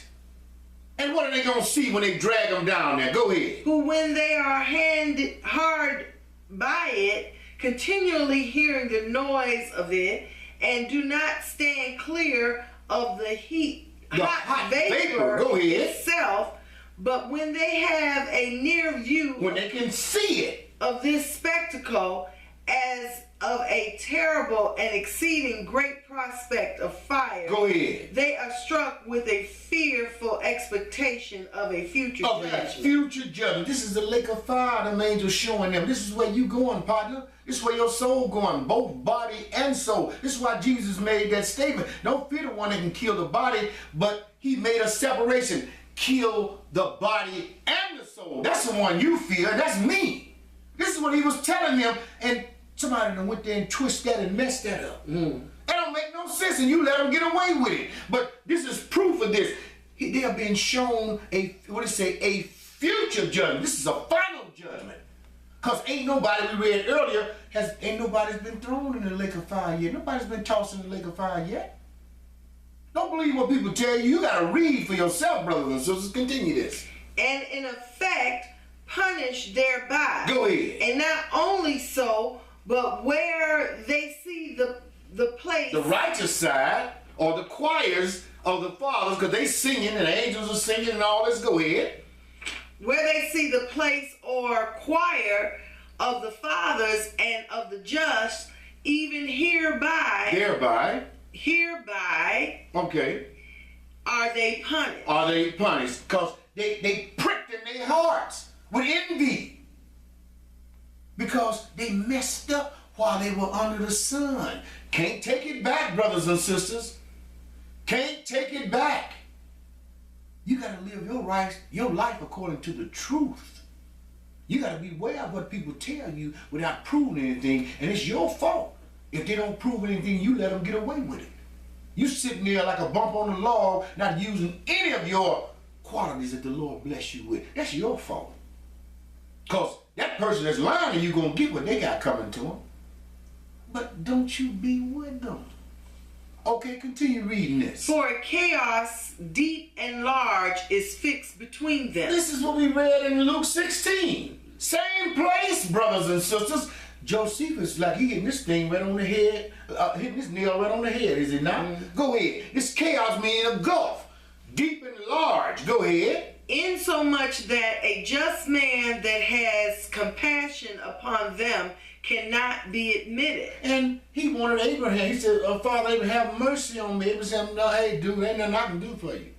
Lazarus can't dip his hand in no water and get over there where you at, and you can't get to us. Ain't nothing I can do for you. When you were under the sun, you should have walked like we did. You'd be on our side. Too late now. Nor can one that is unjust, if he were bold enough to attempt it, pass over it. Okay, this is what we read in Luke 16. And Abraham told the rich man. Now, let's go right into paragraph 5 and read that.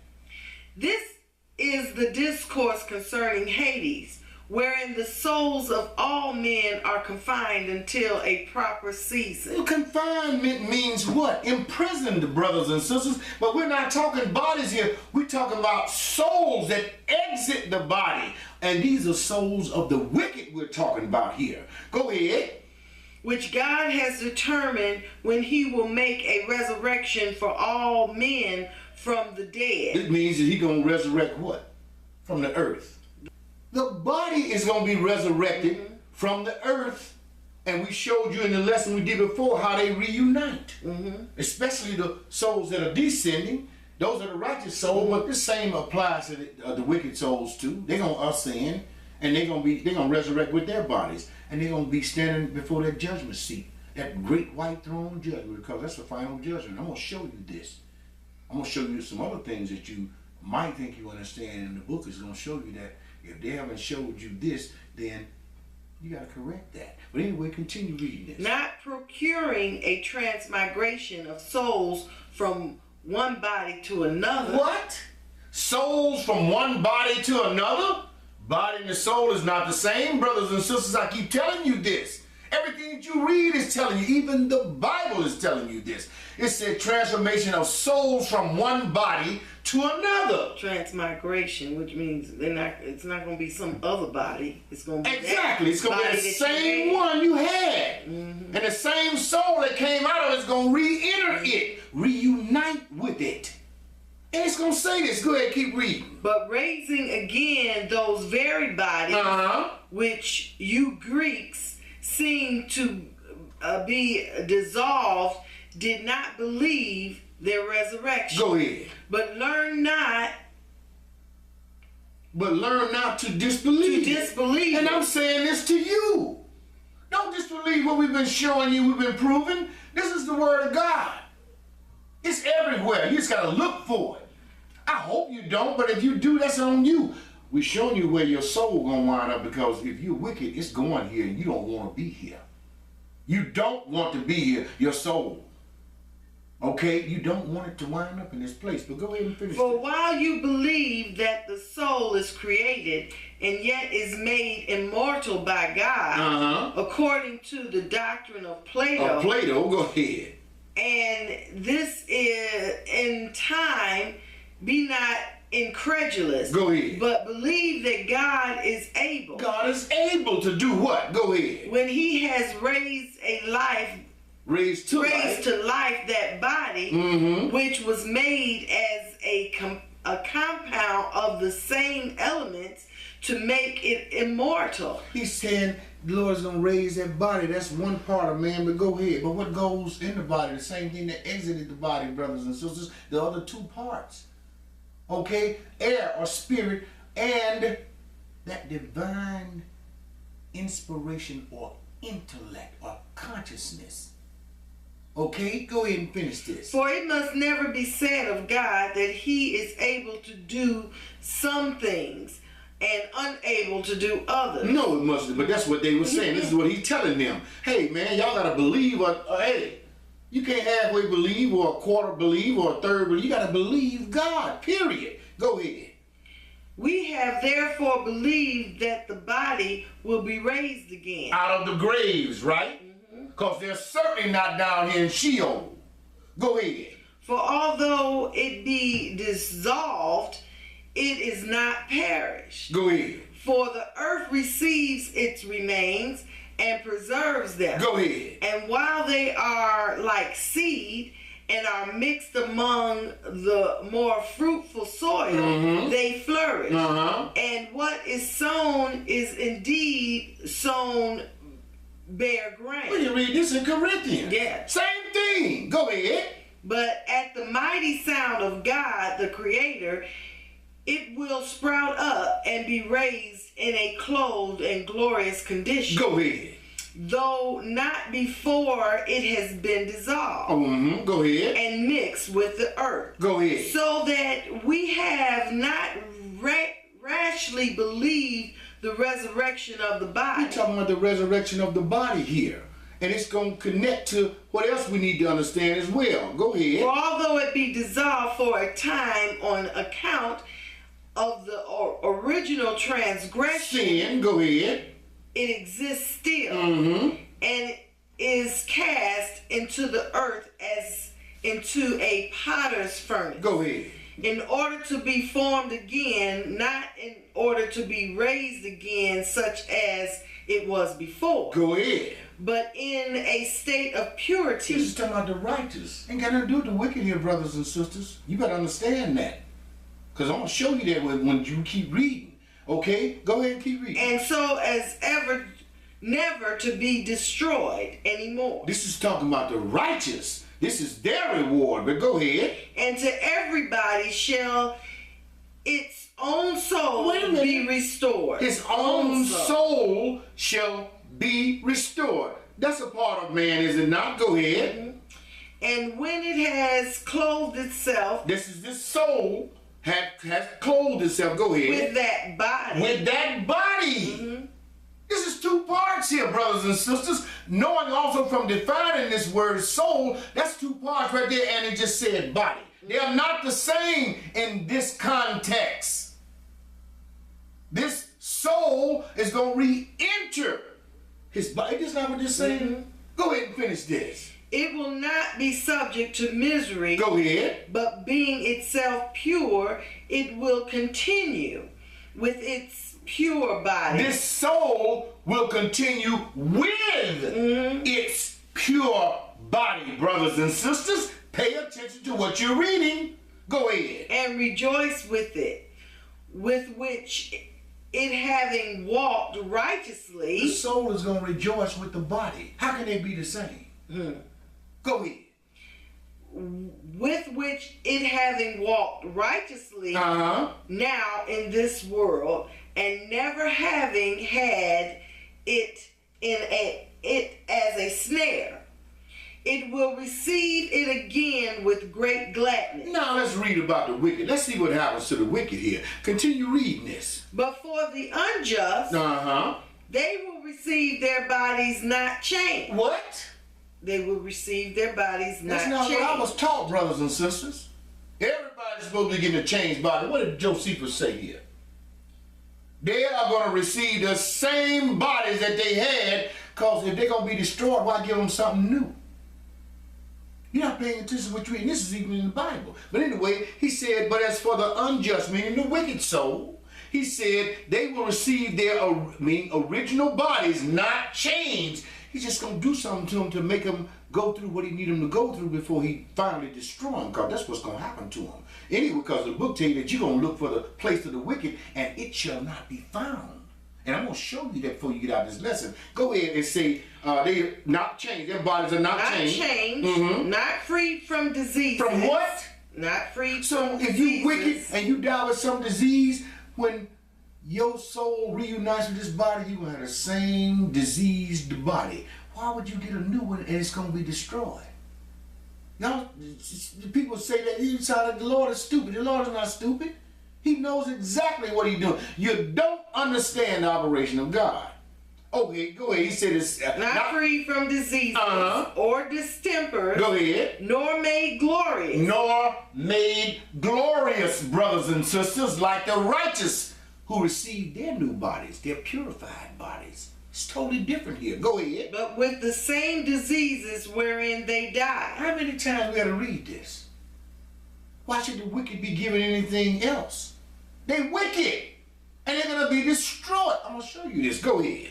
And such as they were in their unbelief. While they lived where? Under the sun. Under the sun. And when you die in your wickedness, this is where your soul goes, brothers and sisters, not your body. And this is what we've been reading to you. You can believe it or not. We're going to read it to you. But anyway, finish this. The same shall they be when they shall be faithfully judged. In that same old diseased body. We just read, brothers and sisters, out of Josephus, confirming that this place existed. Hell really exists. Now, what we're going to do is show you something else. Let me share something else with you. Unknown to most Hebrew Israelites is that there was an incident that took place in the Bible that mirrored this place, Sheol and Hades, and nobody's paid attention to this. It mirrored the righteous side, which was the side for the good, meaning the conditions on that side, and it also mirrored the wicked side and the bad conditions on their side, just like we read in Luke 16, okay? And we're going to go read this. I want you to go to Exodus, the 10th chapter. We're going to read verses 21 to 23, and this is the 9th plague of Egypt. Let's read this and pay attention to this, because this is a symbolic connection to what we've been reading thus far. When you get to verse 21, read that. And the Lord said unto Moses, stretch out thine hand toward heaven, that there may be darkness over the land of Egypt. Darkness, brothers and sisters. Go ahead. Even darkness which may be felt. That may be felt. Now in Sheol, there was darkness on the side of the rich man. He was the wicked. Okay, go ahead. And Moses stretched forth his hand toward heaven, and there was a thick darkness in all the land of Egypt 3 days. That could be felt, brothers and sisters. This was some kind of darkness. Go ahead. They saw not one another, neither rose any from his place for 3 days. And this was on the side of the Egyptians, which were the wicked in this sense right here. We're looking at the Egyptians, and they are the wicked, the same way it was set up in Sheol. Now finish reading this. And all the children of Israel had light in their dwellings. Didn't Abraham and Lazarus have light on their side and even water? It's the same conditions right here. On the side of Israel were the righteous, because that's who they depicted. They had all the good. But on the side or in the land of Egypt, with respect to where the Egyptians were, besides Goshen, they were being punished by the Lord. Same thing happened down in Sheol, brothers and sisters, when the righteous were once inhabiting that place with the wicked. Okay, let's move on. Now we can fully understand, brothers and sisters, what Jesus Christ said here.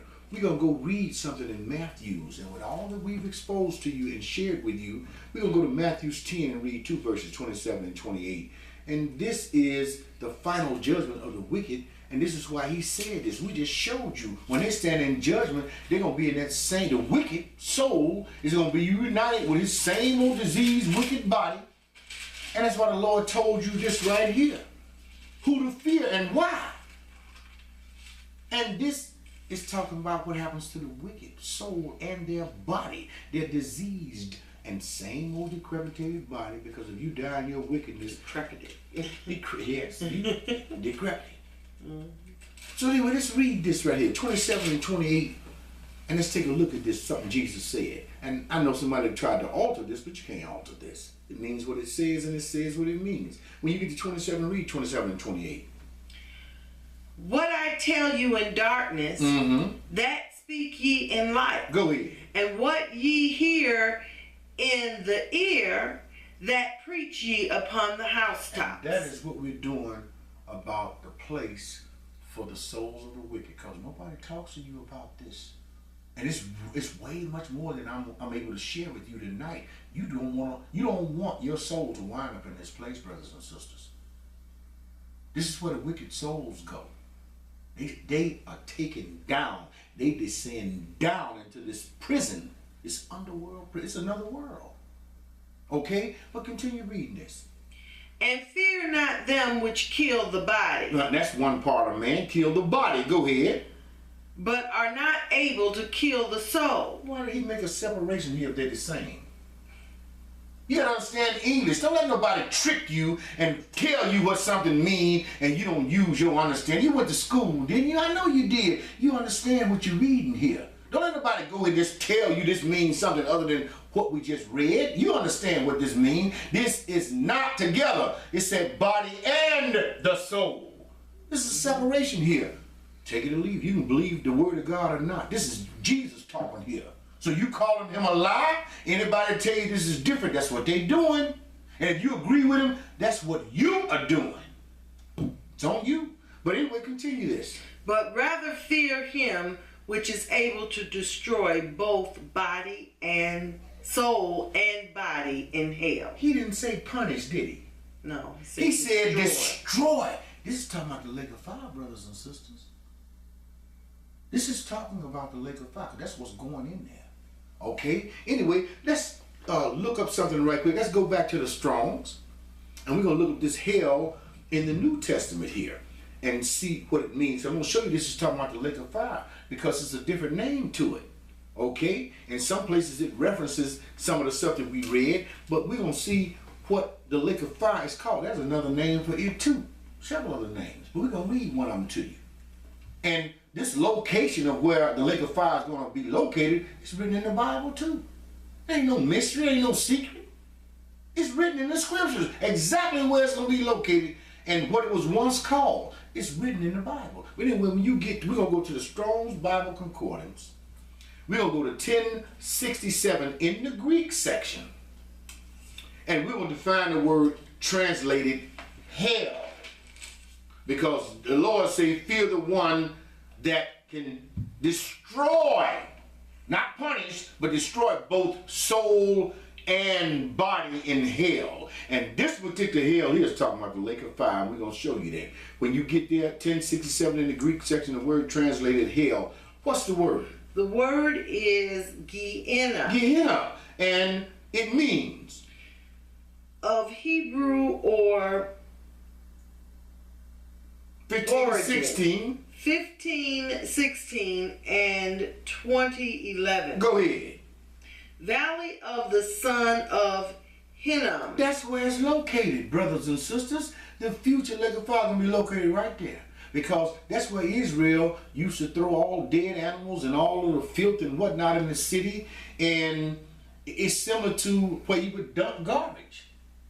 Dead bodies, all the dogs and all that stuff wound up in this place. Garbage dump. Right. That's what it really, that's what you would really call it today in modern terms. But anyway, it's telling you its location right here.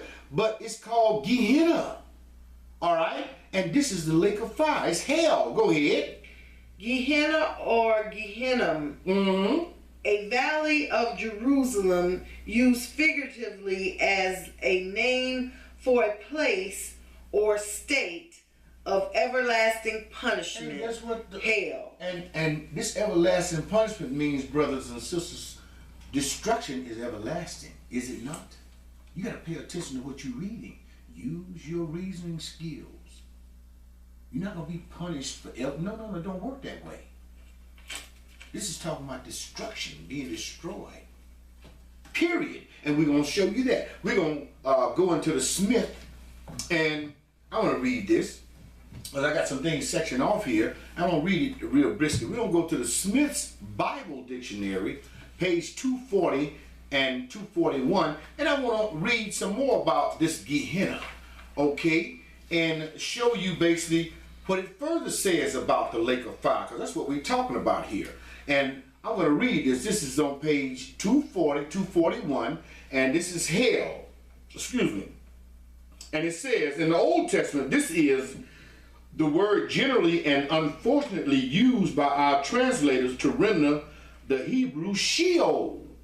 Talking about the same place we've been talking about. It really means the place of the dead. Mm-hmm. Didn't I say that earlier? Dead, a place for dead souls, a prison. It said it really means a place of the dead. The unseen world. He said without deciding whether it be the place of misery or happiness. We have decided that because we read on one side the saints were comforted, but the side that the rich man was on, he was in torment, wasn't he?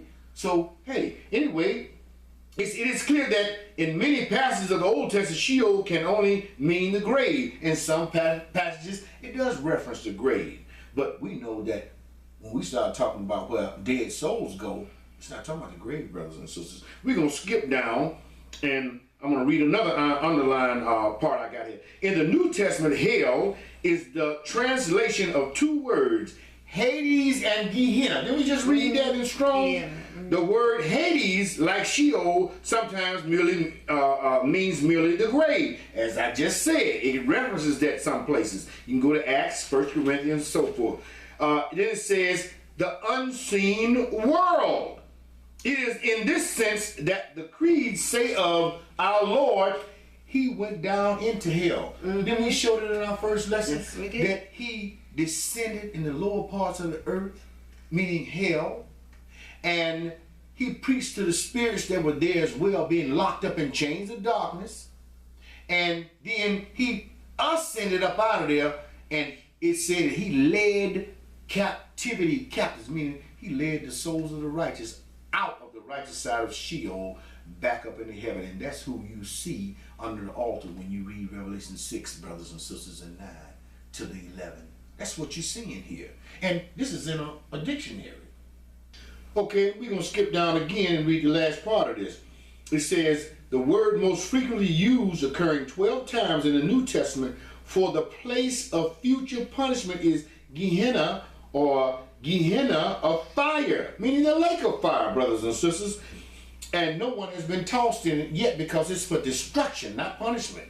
It says this was originally the valley of Hinnom, which we read of Hinnom, south of Jerusalem, where the filth and dead animals of the city were cast out and burned, a fit symbol of the wicked and their destruction, their future destruction. This is what this word Gehenna means. We just read the reference to what it's going to be in the future. It's the lake of fire. And we saw the location of it. So now let's continue. Let's move on. And we've taken a look at this place. And let's look at it a little further. Let's go to Revelations 20. And we're going to read verses 10 to the 15. And we're going to look at this place of destruction, this future place of destruction, Gehenna, or the lake of fire. Okay, when you get to the 10th verse, Revelation 20 and 10, read. And the devil that deceived them was cast into the lake of fire and brimstone. This is ahead of us, is it not? Ain't happened yet. No. Nobody's been cast in it, and it's been around a long time. It ain't just popped up out of the blue, brothers and sisters, like some people have told you. How can God declare the ending from the beginning if it don't exist already? You just don't know because you ain't looking for it. But in any case, finish that. Where the beast and the false prophet are, and shall be tormented day and night forever and ever. And I'm going to show you this torment means destroyed forever. I'm going to show you this. This is what this is telling you, but go ahead. And I saw a great white throne, and him that sat on it, from whose face the earth and the heaven fled away. Go ahead. And there was found no place for them. Go ahead. And there was found no place for them. This we're talking about the wicked here, wicked souls. Go ahead. And I saw the dead, small and great, stand before God, and the books were opened. Okay. And another book was opened, which is the book of life. If your name ain't in this book, brothers and sisters, it's over with. It's over with for you, for your body and your soul. Okay, understand that. Go ahead. And the dead were judged out of those things which were written in the books, according to their works. Under the sun, Under the sun. which they did when they were alive. Go ahead. And the sea gave up the dead which were in it. Go ahead. And death and hell delivered up the dead which were in them. And in this case, if you just do some research, brothers and sisters, and define something, when it say and death, that is symbolic of the body. Don't believe me? Look it up. And when it say hell, that means soul. All you gotta do is look it up. I'm telling you what the truth is. So we have body and soul here. And it's telling you this, and it's right in front of your face, but you don't look up nothing. And you expect people to tell you the truth when they want to use you? I don't think that's the way it goes. Even when you were in the world, that wasn't the way it went. What makes you think it's any different in churches? It's not. It's even worse. But anyway, continue this. Look it up if you don't believe me. And death and hell were cast into the lake of fire. Your body and your soul, just like Jesus told you, was cast in the lake of fire. For what? Punishment? Brothers and sisters. Destruction. For destruction. This is what this is telling you. But go ahead. This is the second death. It ain't no third death. It's over with after this. Because both your body and soul has been thrown in a place that has been created for destruction. This is what this is telling you. And you're not paying no attention to this. Keep believing things people tell you without looking on your own. Make sure you get the truth of God so you can avoid this place or this particular incident right here. It starts with the place of punishment. And it leads to this place of destruction. You don't understand this because ain't nobody telling you this. Anyway, go ahead. And whosoever was not found written in the book of life was cast into the lake of fire. And they were not tormented, brothers and sisters. And I'm going to show you that this forever and ever, when we read earlier about being punished forever and ever, don't mean that. And this next verse is going to prove that. All you got to do is know what to read. You can understand what you're reading. Let's go to Revelation 21:1 and read that one verse.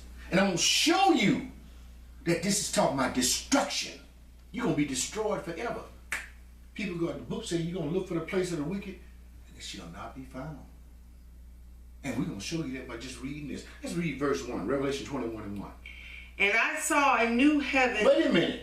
A new what? Heaven. And what? And a new earth. So the old earth is gone. What was on this old earth? Think about that. Continue reading this. For the first heaven and the first earth were passed away, and there was no more sea. Brothers and sisters, wasn't a lake of fire on the old earth? Mm-hmm. If it's passed away, where's the lake of fire? I said that, I'm going to ask you again. If the old earth and the old heavens are passed away and both are new now, where is the lake of fire? And those bodies and those souls that were tossed in it, where are they? They're gone, brothers and sisters. So forever don't really mean what you think it means. You got to pay attention to what you're reading. Because he said nothing about no lake of fire here. He said new earth and new heaven and the first earth, okay, it's passed away. It had the lake of fire on it. It's not a part of this. You're not paying attention to what you're reading. Let's continue reading. Let's now go to Isaiah 5, and we're going to start at the 11 and read to the 14. We're going to continue pursuing this. I'm just showing you some things that you need to pay attention to, and whether you do or not, that's on you. My job is just to show them to you. Whether you believe them or not, my job is just to show them to you. I'm not taking it personal. I'm doing what I've been commanded to do, and I'm going to do it. Right? It's on you. I'm supposed to point you to the way of God, and if you don't want to go there, that's your choice. But I'm showing you where your soul will wind up, because that's wickedness. When you rebel against the ways of God, and they are all righteous, you can't be anything but just the opposite of that, and your soul is going to pay them. You don't want to go to this place, brothers and sisters. But anyway, let's start reading here at verse 11. We're going to read to the 14. Go ahead. Woe unto them that rise up early in the morning, that they may follow strong drink. And we talking about literal drinking here. Okay, we talking about alcohol. This is what this is talking about. Partying. Okay, go ahead. That continue until night, till wine inflame them, and the harp, and the viol,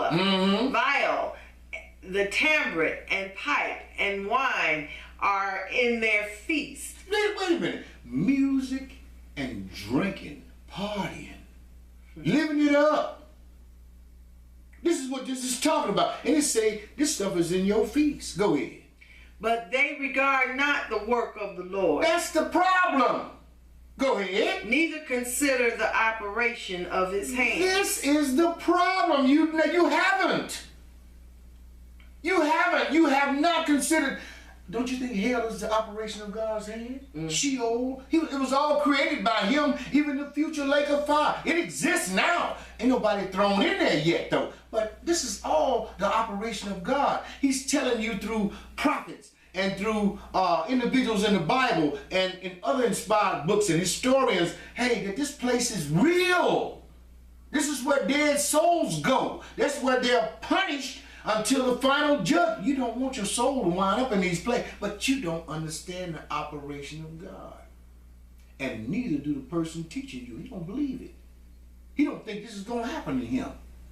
Even if it's a she teaching you, they don't think this is going to happen to them. I guarantee you that they're wrong. I guarantee it. But nevertheless, let's continue reading this.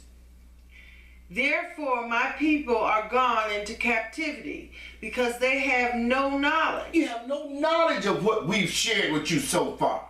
You believe what somebody tell you. You don't make them prove anything. And we read the truth to you. They turn around. They don't use no concordance. They don't use nothing and tell you what something means. And you looking right at it. Know it's wrong. And you too scared to stay. Hold, wait a minute, brother. That don't mean that. What you afraid of? You should be afraid of God. The Lord told you, don't fear the one. That's right. That can kill the body, but fear the one that can kill the body and the soul. And you are not taking heed to this. Your actions prove that. I'm not accusing you of anything. Your actions prove that. If I know it, don't you think God know it? And his holy angels? You better be careful where your soul goes. It's up to you. Ain't nobody's fault but yours if it go to the wrong place. Okay, continue reading this. And their honorable men are famished. Famished, don't know nothing. Go ahead. And their multitude dry up. And you don't thirst. know nothing. You dried up for thirst of the truth. They're not giving it to you. They're giving you what they can make up. And you're afraid of them. Because you ain't going to stand up and speak against them. You're afraid that you're going to be kicked out of where they at. They did the same thing in the Bible. Mm-hmm. That's why people didn't want to talk to Jesus. They was afraid of getting kicked out of the synagogue. The same thing is happening today, brothers and sisters, and mainly among who? Black Hebrew Israelites. Same thing. Ain't nothing changed. But you don't pay attention to what you read and you don't understand this, but go ahead. Therefore hell hath enlarged herself and opened her mouth without measure. It's a whole lot of room down there, ain't it? Saints ain't down there no more. It's a whole lot of room down there for wicked souls, brothers and sisters. Hopefully yours won't be one of them. It's up to you. But go ahead. And their glory and their multitude and their pomp, and he that rejoiceth shall descend upon all this wine you drinking, party you doing, and rebelling against the Lord, not understanding his operation, all of this. Your soul, he meaning your soul, is going to descend into this place. And we've shown it to you. But that was the end of that, right? Mm-hmm. Let's move on. Let's keep it moving. Let's go to Psalms 143. What we're going to do now is backtrack. And what we've shown you so far, you can clearly understand this because we've said it already. We're just going to reread it for the sake of it sticking this time. Now, let's go to back to Psalms 146. We're going to read 3 and 4 again. Mm-hmm. This is just a recap. Go ahead. Read that. Put not your trust in princes, nor in the Son of Man. Don't put your trust in preachers, brothers and sisters. Don't let them get away with not proving stuff to you. Don't be afraid of them and not fear God, because they can't do what he can do to you, specifically to your soul if it's wicked. You better remember that. I pray that you do. Honest to God, I do. But anyway, hey, don't put your trust in what somebody telling you and you ain't making them prove nothing. That don't make no sense. Anyway, go ahead. In whom there is no help. Can't help you when it's time to die. God is the one that called back the soul, the breath, the spirit. Ain't nothing you can do about it. He ain't no help for you then. And then what about the angels that take your soul down? What can you do? Remember the rich man and what happened to him. Go ahead. His breath goeth forth. His breath. We know that breath comes in 2 parts. Mm-hmm. We're talking about the air you breathe. We've read this. We've defined it for you. Even in an English dictionary. And that intellect or that divine inspiration is the soul that is within the body. Then we have the body there, your 3 parts right there. How many times do we have to read this to you? It's up to you to hold on to the truth. You can be bullied out of it, but then you better understand that you got to stand before the Lord. And your soul depends on what you do in this life under the sun while you have an opportunity. Because after you gone, it's over with. Can't be reversed. Anyway, I say his breath goeth forth out of his body. Mm-hmm. Go ahead. He returneth to his earth. In that very day his thoughts perish. We saw that the man that was in the fire being tormented, he had thoughts, didn't he? Oh, yeah. He talked. Abraham even told him to remember how he lived when he was under the sun. How he was rich and had everything, and Lazarus suffered, was not comforted. But the reversal was in place in this hell and this Sheol where he was being tormented and Lazarus was being comforted. This is what happens, brothers and sisters, when you live your life under the sun in wickedness and you die, your soul is going to be dragged down in the Sheol and you don't want to go there. It's all that simple. So your thoughts perish where? From under the sun. You still have them. If you ascend up, you got them. If you are taken down, you still got them. But what part of you does this thinking? You don't even know. And we're showing you, you still don't believe, but it's on you. Anyway, let's move on. We're going to review Another place. We're going to go right back to Ecclesiastes 9. And we're going to read 2 to the 7 again. Okay? And we're going to look at this love, hatred, and envy. Okay? That perished from under the sun. Okay? Go ahead. All things come alike to all. There is one event to the righteous and to the wicked. Which is death, brothers and sisters. Go ahead. To the good and to the clean. And to the unclean. Go ahead. To him that sacrificeth and to him that sacrificeth not. Go ahead. As is the good, so is the sinner. Go ahead. And he that sweareth, as he that feareth an oath. Go ahead. This is an evil among all things that are done under the sun. Well, under the sun. These things are done under the sun when you are alive, brothers and sisters, above ground. That's where the sun is.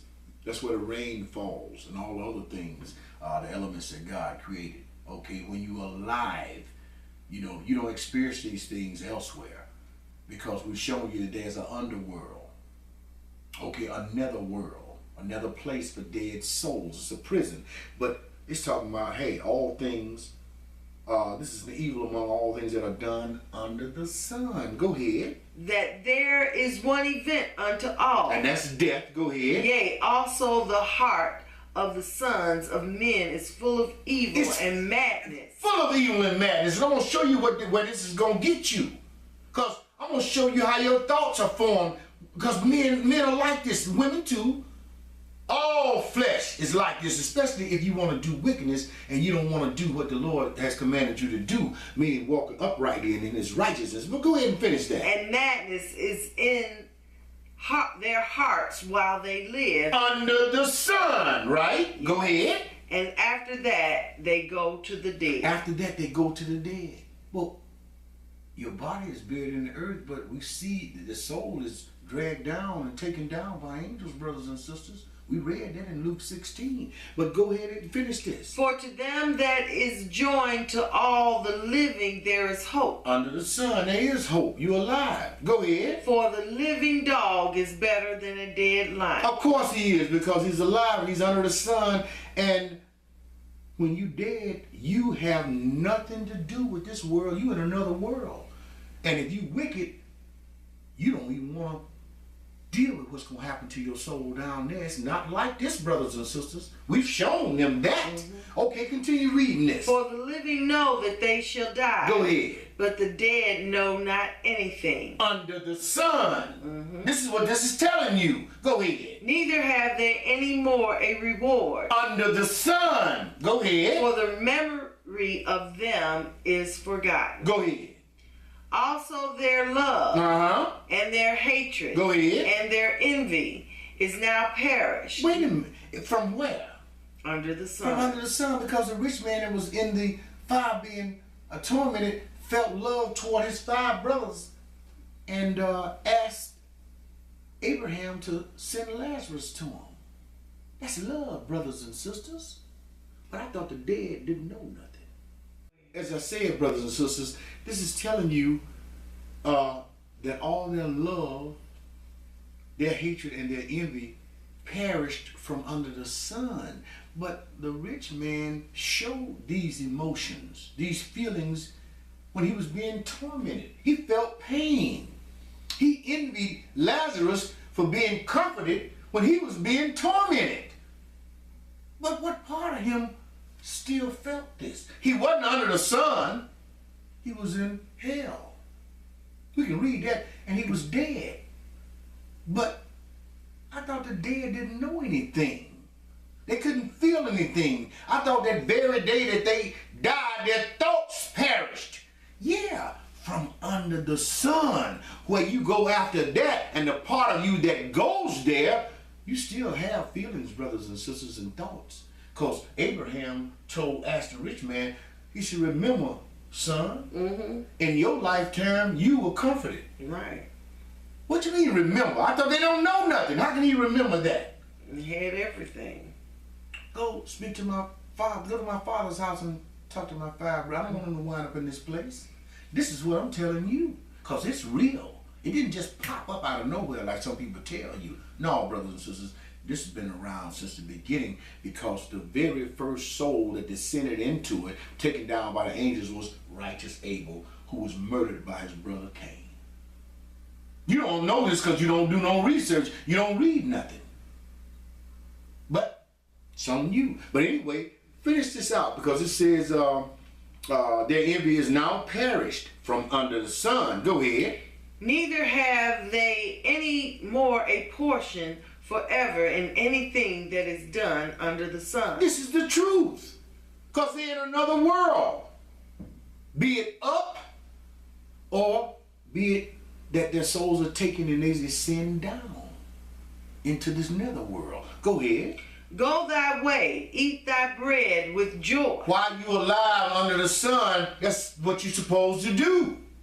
You can't do that when you go elsewhere, brothers and sisters, especially if you descend, your soul descends or is taken down into this nether world, the world of the dead, where you are incarcerated and punished until the day of judgment. You don't want that. You don't want to go through that. Go ahead.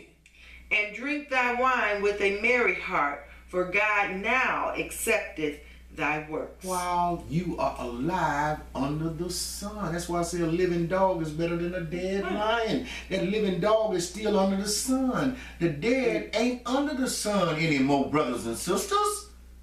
You're not paying attention to what you're reading at all. You're just believing what people tell you and you running with it. And you think people that run away from you are afraid of you because you got so much truth. Most people get away from people who are stupid. I'm just being honest with you. I'm not talking about anybody, but that's pretty much, all you gotta do is ask somebody, they'll tell you. Or somebody who's ignorant. They don't want to be bothered. But you think you're running away because you got all this, no. I'm just being honest with you, because I thought like that till someone told me, and then I began to observe and watch. And that's exactly what they told me. The honest to God truth. And I see it to this day. I just shake my head. Because when somebody gets you to where you can't be reasoned with anymore, you're just like the people they started talking about. Only the joke is on you. They're talking about you because you're unreasonable. Don't let nobody get you like this. Well, you can't be reasoned with. We're going to go to the very last place. And I want to read you something, because we read earlier that the heart of men is full of evil. And the reason it's full of evil, they don't think they're going to be punished. They really don't while they're under the sun. But let me read you something. And I hope you take this to heart. This is for all the people who think that they can outsmart God. And they're doing their own operation and casting heels to the curb. I'm going to read you something. I hope you take heed to this right here. Because when I read it, it frightens me to this day. It makes me quiver, because I know and understand what's going to happen to my soul if I die in my wickedness. That's why I try my best to walk uprightly in the Word of God. Nobody's perfect, but you got to understand what the Lord will do to you when you don't do His will, when you don't understand His operation. Okay? Let's go to Ecclesiastes 8. We're going to read from verse 8 down to the 13. When you get to the 8th verse, let me share something with you. There is no man that hath power over the spirit to retain the spirit. And bear with me here. I'm going to stop at a few spots here. And this spirit, if you define it, brothers and sisters, you go into Hebrews 73:07. This is talking about the ruach. And this is that breath, or that mind, or that air, or that soul that's in the body. All you got to do is look it up. So this is what it's telling you. And it references, it means the same thing when you read it both places. So start at the top and read that again. There is no man that hath power over the spirit to retain the spirit. You can't keep it from coming out of the body when you die. You can't make it stay. There's a higher power, and His will is going to be done. His operation is in motion. So all the resuscitation in the world isn't going to stop. It's not going to stop it. You see that every day, but you don't pay no attention to it. But anyway, continue this. Neither hath He power in the day of death. That's what we're talking about here. Go ahead. And there is no discharge in that war. In other words, you're not going to be released from this occurrence. At some point, if we live long enough, we all going to die, brothers and sisters. And a part of us is going to either ascend up or down. Neither shall wickedness deliver those that are given to it. And people seem to think because nothing has happened to them, and they wicked, they're getting away with all this wickedness, that hey, you know, that's what's delivering them. They so wicked and this is their salvation. You know, no, brothers and sisters. Their minds are perverted. Go ahead. All this I have seen and applied to heart unto every work that is done under the sun. And hopefully you have this mindset of Solomon. And look at all the works that people do and see if it lines up with the truth of God. Under the sun. Under the sun. Thank you. This is what we're talking about here. But go ahead.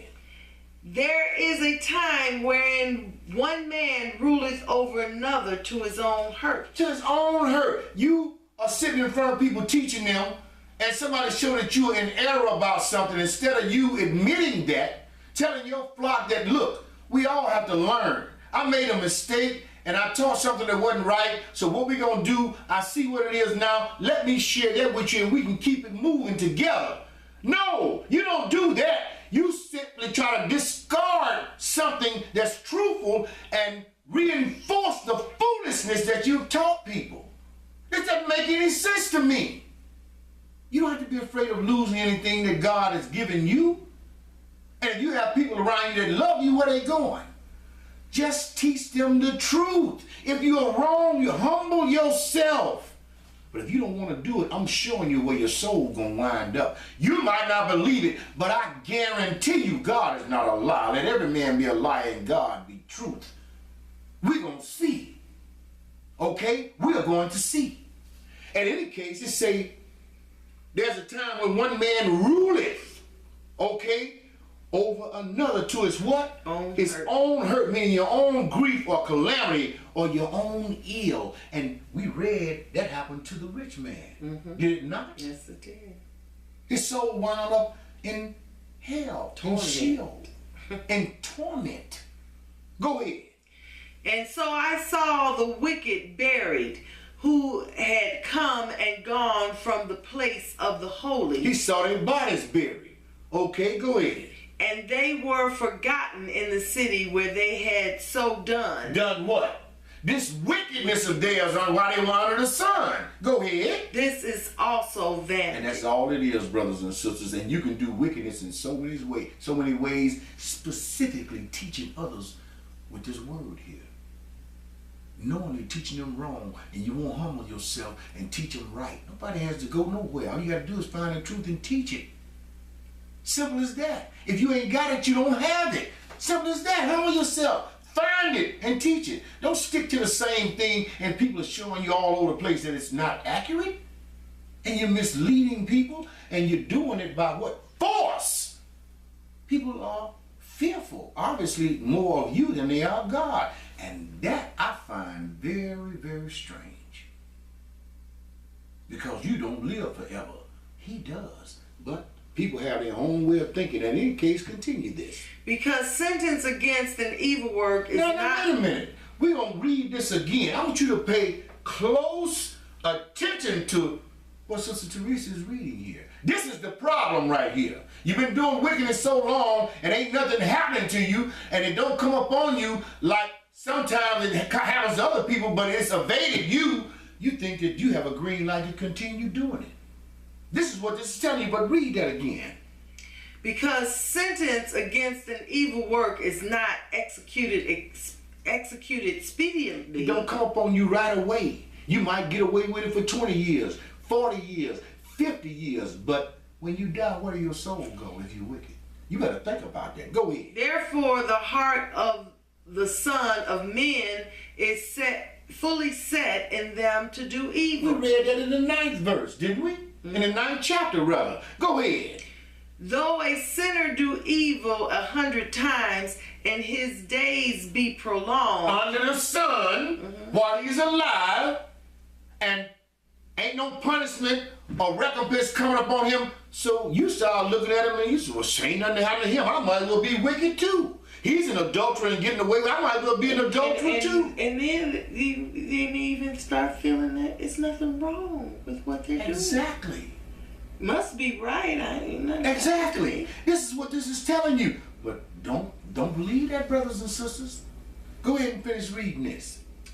Yet surely I know that it shall be well with them that fear God. That fear God. The wicked don't fear God. That's why they do this wickedness and this evil. Go ahead. Which fear before him. Go ahead. But it shall not be well with the wicked. When?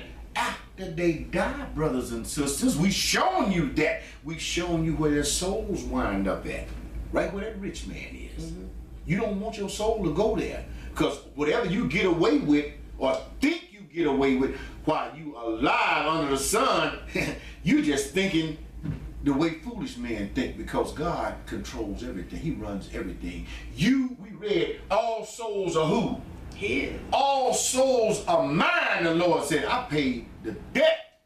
You belong to me. So partner, I'm going to deal with you. If you die in your wickedness, I'm going to take you someplace and I'm going to keep you there and keep you. You're going to be punished every second you there, and you're going to be frightened to death by the horrible looks of spirits down there, and then I'm going to throw your body and your soul in the lake of fire, and when I create this new world, you ain't going to be a part of it. You're going to be gone. Destroyed completely, both your body and your soul. This is what the Lord is telling us, brothers and sisters. So hey, it says, but it shall not be well with the wicked. When? After he dies. Go ahead. His soul. Go ahead. Or his body. Neither shall he prolong his days. Go ahead. Which are a shadow, because he feareth not before God. I hope you take heed to this lesson, brothers and sisters, because it was done simply to show you, as I had previously done in the previous lesson, I showed you where the saints were under the altar up in heaven, their souls, and that they were righteous while they lived under the sun. When they died, their souls ascended up. And after Jesus came. After Jesus had done what he did when he was crucified, he descended down in Sheol and took the saints up out of there. And from that point on, from that time on, the righteous, when they die, their souls are taken up by angels. However, it say hell hath enlarged herself. Yes. So it's a lot of room down there for the wicked, and we show you this place. This place ain't just popped up or doesn't exist, brothers and sisters, as I told you. And it is not the lake of fire. No, it's not. It's the difference. The first soul that was taken there before Jesus did what he did was the righteous soul of Abel. That's why I told you this is happening since the beginning. Since the beginning of who? The beginning of man. This is what you don't understand. So I can simply say this to you. I hope you take heed. Go over this lesson. And that's much more. But I didn't want to, it's so much stuff that is connected to this that is even brighter than what I've shared with you. But I've shared enough with you for you to get up off the couch and start examining things a little closer and finding literature that connects and lines up with the Bible. The Lord has his truth all over this planet, brothers and sisters, and it's in books. And if you don't believe that, and somebody telling you that you shouldn't read the book of Enoch or the book of Josephus or the book of Jasher, these books, and the book of Jubilees, even the Bible Concordance, you don't need to be around that person, because that person don't want no understanding. They don't want no knowledge. They don't want you to have none. And if you don't do this, you won't have none. You're just a tool and a means to be used by them, and you are being used. It's as simple as that. Open your eyes. Pay attention. But you don't have to do this. My job is just to tell you the truth. You're not supposed to be anybody's slave. You're God's servant. Okay? And you're supposed to do his will. We thank you, Teresa and I, for you viewing this lesson, and we hope that you go over the scriptures in this lesson and they be a blessing to you. Until next time, we'd like to wish you Godspeed and have a great evening. We'll see you next time. Shalom.